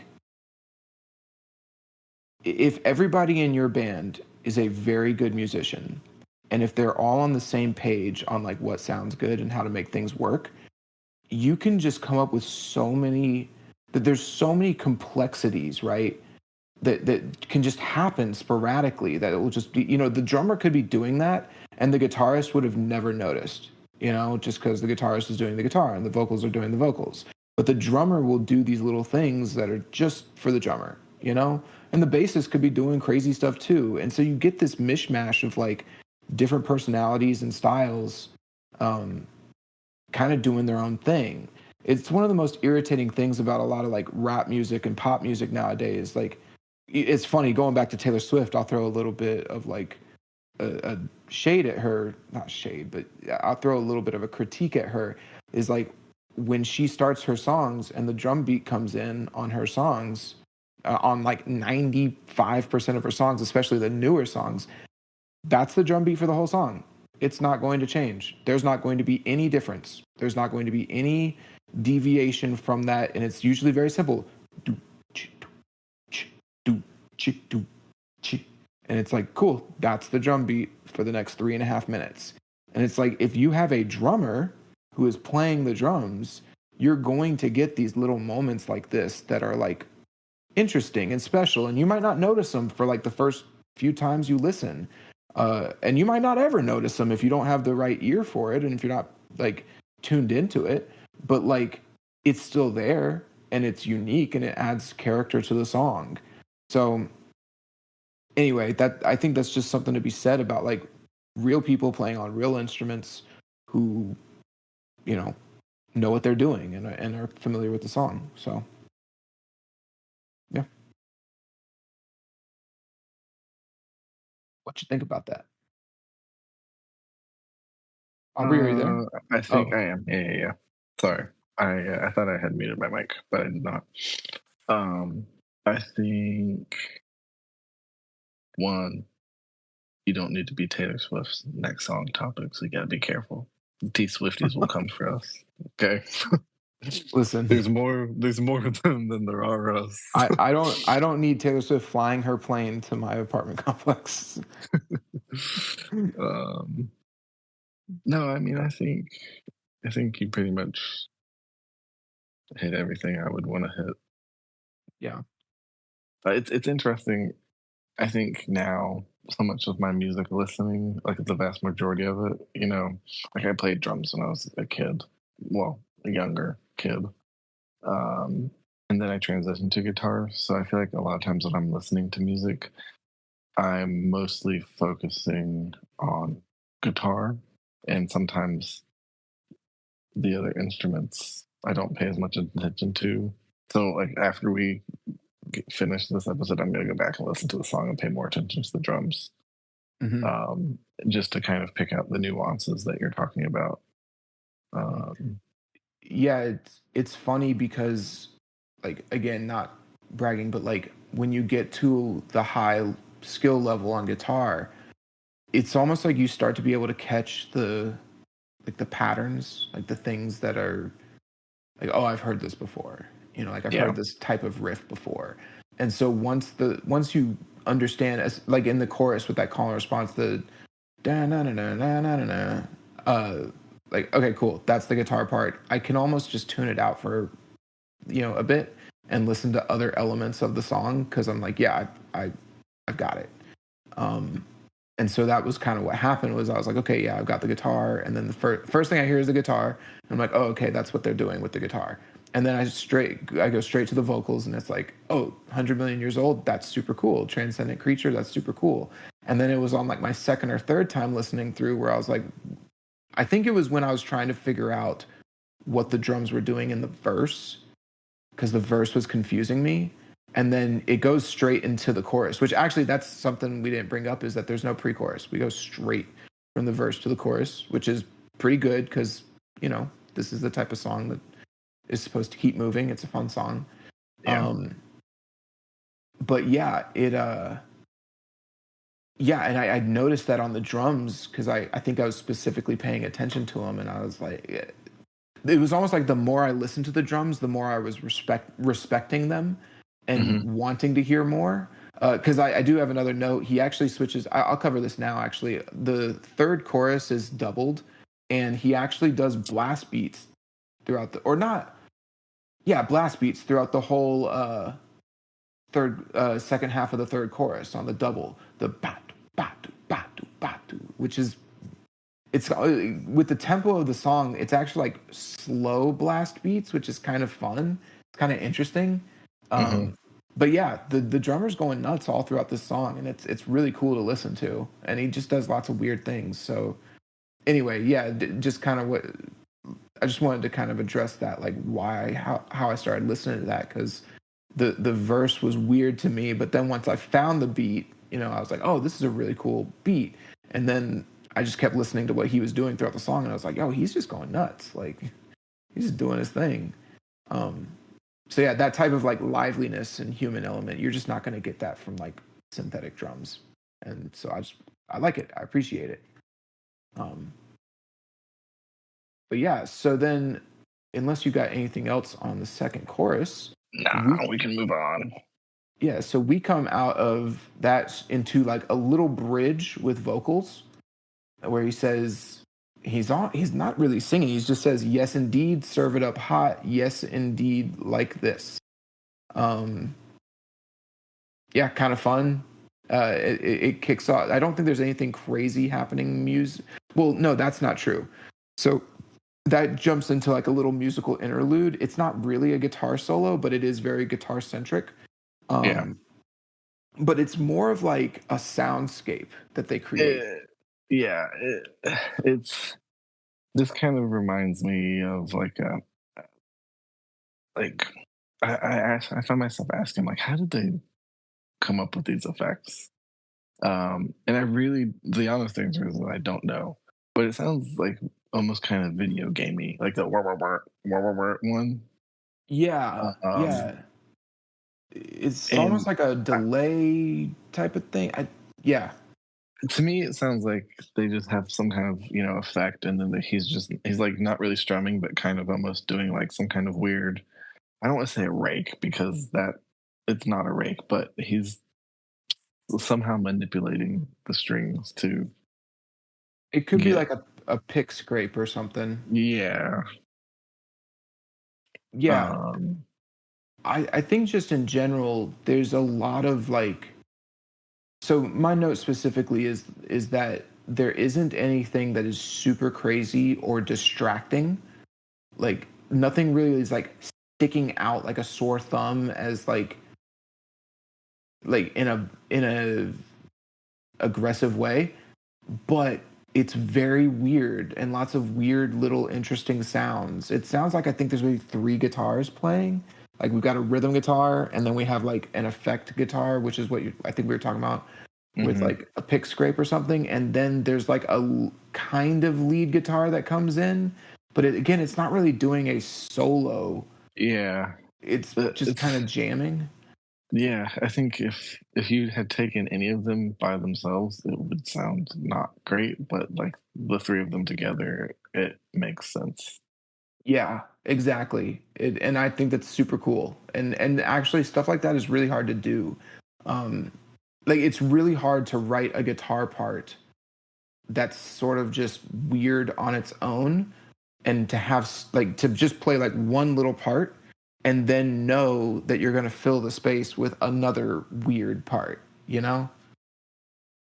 Like you really have to have some foresight to do that. So I did really like this section. It was a lot of fun. We're not going to break down like the exact theory and all that of it. But yeah, this is a good example of like how you can layer guitars and do things that are a little different and weird with the effects.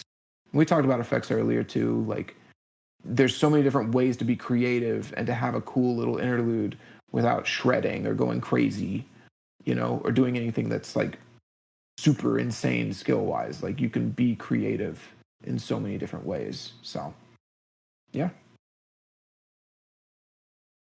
Um Yep.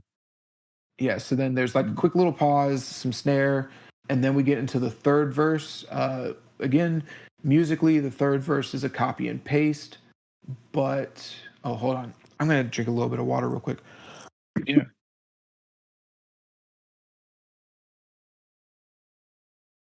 Okay.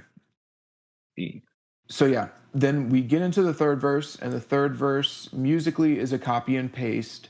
The one note I wanted to make is that he actually.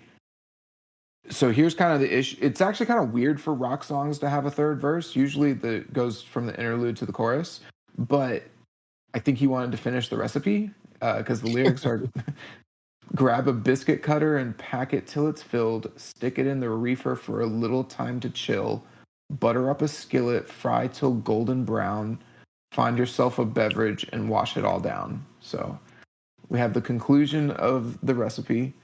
Um, and I did want to say like when you're doing like a third similar to like when you have a third chorus, you typically want to change the chorus up to make it different. When you do a third verse, it's the same thing. We've already heard this twice. Even though the lyrics are a little different, there should still be something there, like just general songwriting principles of like step it up. Like if there's something that you can do to enhance it, do it. I think his vocal performance on this third verse is really cool. Um, it's the first time that he really deviates from kind of his one note, one or two notes that he's Mhm. been singing throughout the Yeah. song. Yeah, and he really kind of belts a little bit and hits some different notes. And it's funny because I actually almost didn't catch that it was a third verse. I thought it was like a bridge or another like section. Um, but no, it's the third verse and it's pretty cool. So yeah, shout out to him. He did a really good job on that, and especially like delivering the last part of the recipe. Like, yeah, wash it all down, fry till golden brown. Like, so yeah, We got a rhyme. yeah, I know. It's funny. I was thinking as I was reading them out, I'm like, yeah, those rhyme. I need to go and listen to the second verse, like, because he probably said them weird and made it rhyme. Like, together rhyme with special, mayonnaise rhymes with egg. I don't know. That doesn't make sense. Is I, mayonnaise an instrument? Yo, we watched that episode a little while back. Yeah, we went through a little SpongeBob thing. Um. Anyway, speaking of sea creatures. Okay, let's keep going. We're almost to the end. Third chorus, I really already talked about it, but I just want to, bring another note to it. The percussion, he does that cool percussion during the No Bones About It, which is different from the second chorus. And then the third chorus has blast beats, which is super fun. And then they all, they just cut out and he says hot bottom feeder, like he did on the previous choruses, except that's the end of the song. We did it. We made it to the end of another one. Hooray!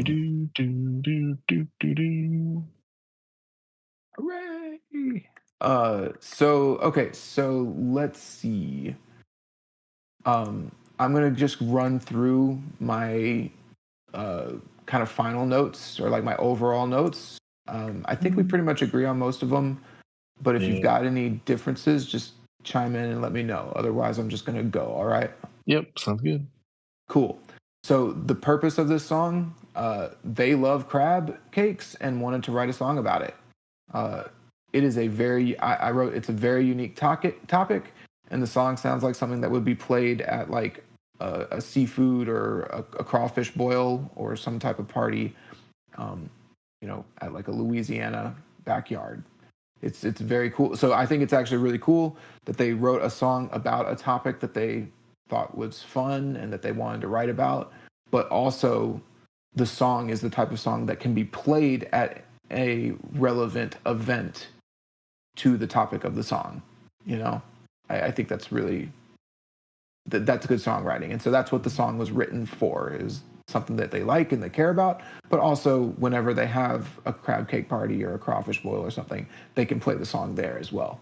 So that's the purpose. The genre style, I've got like it's grungy rock, but it's mixed in with like Louisiana swamp style leads, like slide leads. I think so. I'm not one of those people that iTunes, YouTube, Google calls it rock, and I'm not one of those people that likes to break it down every song into the infinite amount of genres that people like to come up with. Right. But Clutch is one of those bands to me that I feel like they're their own genre. Like they're just Clutch. Yeah. I feel like Johnny Cash is another one of those. Like I think most people would probably say Johnny Cash is like country, maybe, but like to me, Johnny Cash is just Johnny Cash. Like he's his own thing. He's his own genre.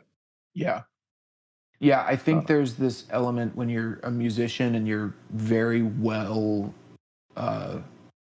experienced and skilled in what you do, and you're the type of artist that is almost getting to the point where you're pushing yourself constantly and changing things up. I think there is this element of like transcending genres to a degree. Like you don't play by the rules of your genre anymore. Yeah. Yeah, I think there's definitely an element of that. Even when I was thinking about the genre of this song, I'm like, it's not really grunge. I mean, it's definitely rock, but it's very unique. It sounds like they took like an old Louisiana acoustic guitar and then plugged it into an amp. Yeah. So yeah, I don't like to get super mixed up in the genres too, but I do like to point out, like on this song, when they mix it, mix genres and do interesting things with it. I think Houdini was another good one, where like you listen to Houdini, and it's like, yeah, that's a rap song, but it's like actually that was one of the most popular rock songs in like the what was it, the 70s or 80s, abracadabra. Yeah, yeah, So it's like, you know, it's so funny how quickly you can blur those lines. yeah. And so yeah. For the song structure, it was a relatively simple song structure, but there's some interesting stuff there. Specifically having like a third verse, um, I thought was interesting. And then I like the intro sections as well, like having a like having two intro sections that are very unique is super cool. And then making like, I actually would have considered that section after the second chorus a genuine interlude. An interlude is typically considered like a purely musical section, uh, bringing together two parts, but it's like its own section as opposed to being a connecting section like a bridge. And so the thing is usually when you have music like that, there's like a guitar solo or you'll have like a saxophone solo or something. But this was a genuine musical interlude. So I thought that was cool. Uh, and then the last note on the song structure is actually a little critique. Again, I do think that the main riff is a bit too long, especially after the first chorus, but that's about it. That would be my only critique.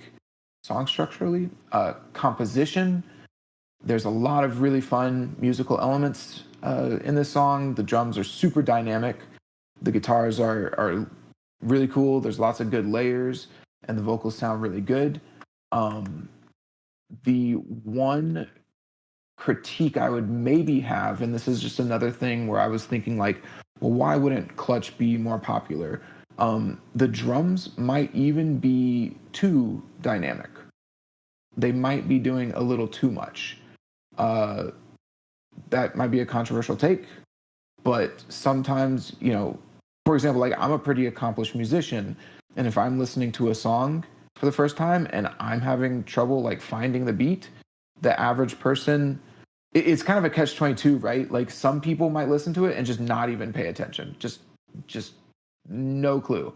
But then some people might listen to it and it might be kind of off-putting to them, like, oh, this is just weird and I'm not liking it, and they won't be able to put their finger on it, but uh, it might turn them off to the song.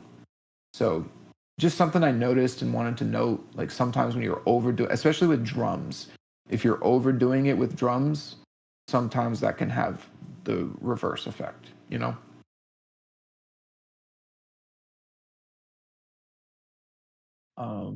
Okay, so moving on from the composition. So yeah, but compositionally, almost everything else in this song is great. I really like it. Lots of cool stuff. The mix is very thick and grungy. Like it's huge. The guitar tones are big. The vocals sound really big. The drums are actually kind of low in volume, but that's almost a necessity if they get more complicated. It if you have very simple drums, you can turn them up, but if you're doing like complex stuff on the snare can't be super loud or else it just gets annoying. Like so but yeah, overall, the song is super big, super fun. It sounds very lively. Like it almost sounds like it was recorded. They might have actually played this together live as a band in the studio, recorded it like that, and then done like overdubs where they needed to. So yeah. Oh, but the mix is really cool. Really big mix. Lyrical content. It's a tribute to crab cakes. That is pretty much it.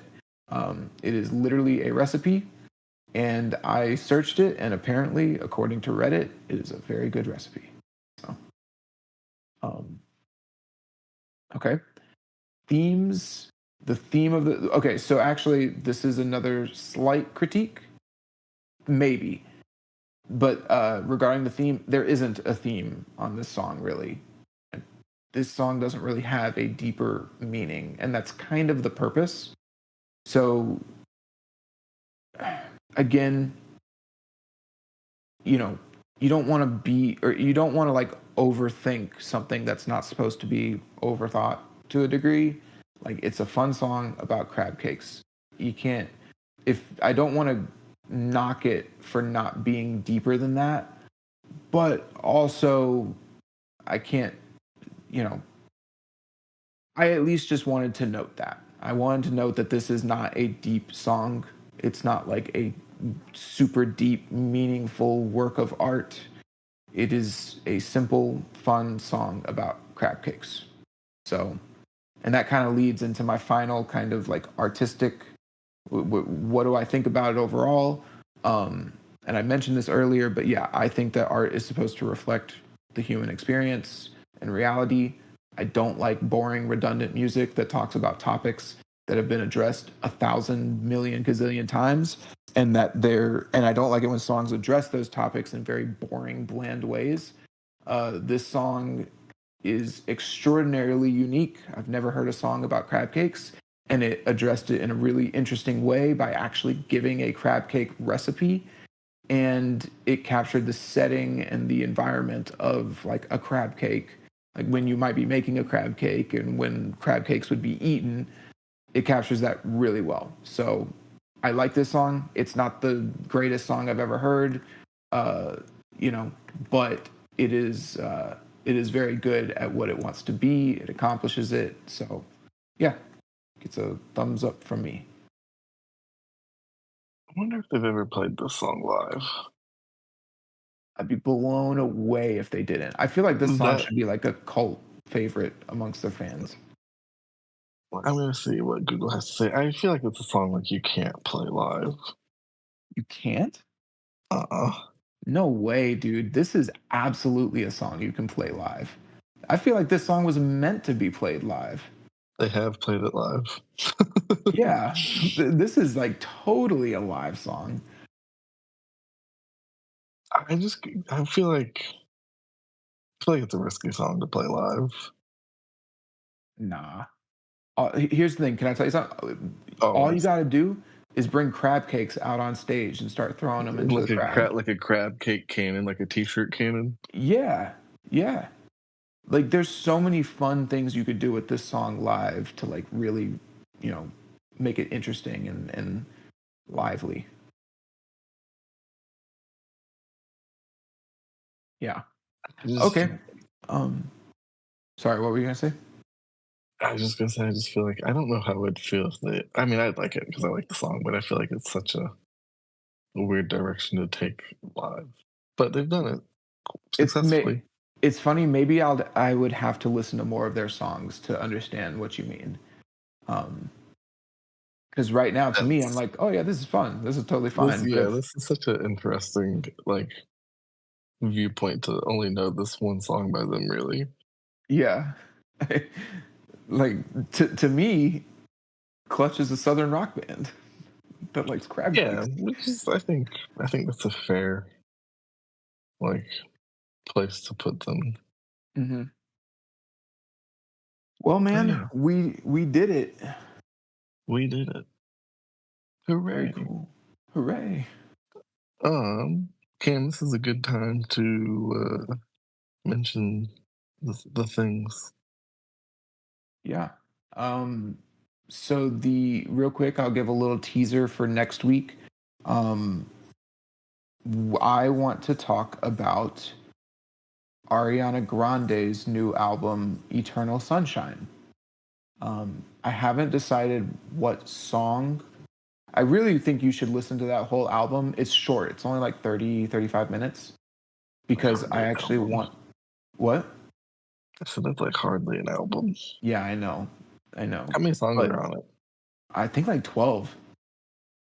That But comes that's out kind to like 2.5 yeah, to but three that's minute kind of long what I songs. was that's what I was saying earlier about like they're so scientific about their song lengths and like it's got to be blah blah blah. And there's a lot of reasons why I want to talk about this album. I don't want to get super in depth with it now. But yeah, Rolling Stone gave it a 100% perfect score. And I'll just say that I don't think I agree with them. And we will leave it at that. Okay? But yeah, so I'd say I don't know if we're going to pick one song or maybe talk about the album as a whole, but I'll let you know, Aubrey. Maybe you listen to it and then we can kind of pick a song together. Yeah, But I haven't. I like. I mean, I enjoy Ariana Grande, but I have not heard this album yet. So yeah, I think I've enjoyed some of her songs in the past, but this album in particular, I don't know. It's just well, we'll save it for the show. So anyway, yeah. all right. Well, I think Well, that's a well, wrap. Oh, what? you got to talk about the social medias. I was about to. I was about to do it. Oh well, So yeah, I think you wrapped it up after. oh, fair enough. Okay, so yeah, hey guys, so we've got our social medias activated. We got super lucky with the YouTube channel and the Instagram, and we were able to just get the at Simple Songwriting handle. So that's us. So, at Simple Songwriting. You can find us, no apostrophes or hyphens or periods or anything weird. It's just at Simple Songwriting on Instagram, YouTube, Spotify, Apple Music. Um, yeah, we've got them all activated. So go give us a follow, go check us out. We're going to start posting on all those more. Let us And know how those crab cakes taste. let us know how the crab cakes are. Please make some crab cakes, tag us in the post. And yeah, I think that's about it. Yeah. Cool. All right, everybody. Well, we'll talk to you later. We're gonna go out with a Wale, big Wale, Aubrey, Wale, Wale, Wale. Wale.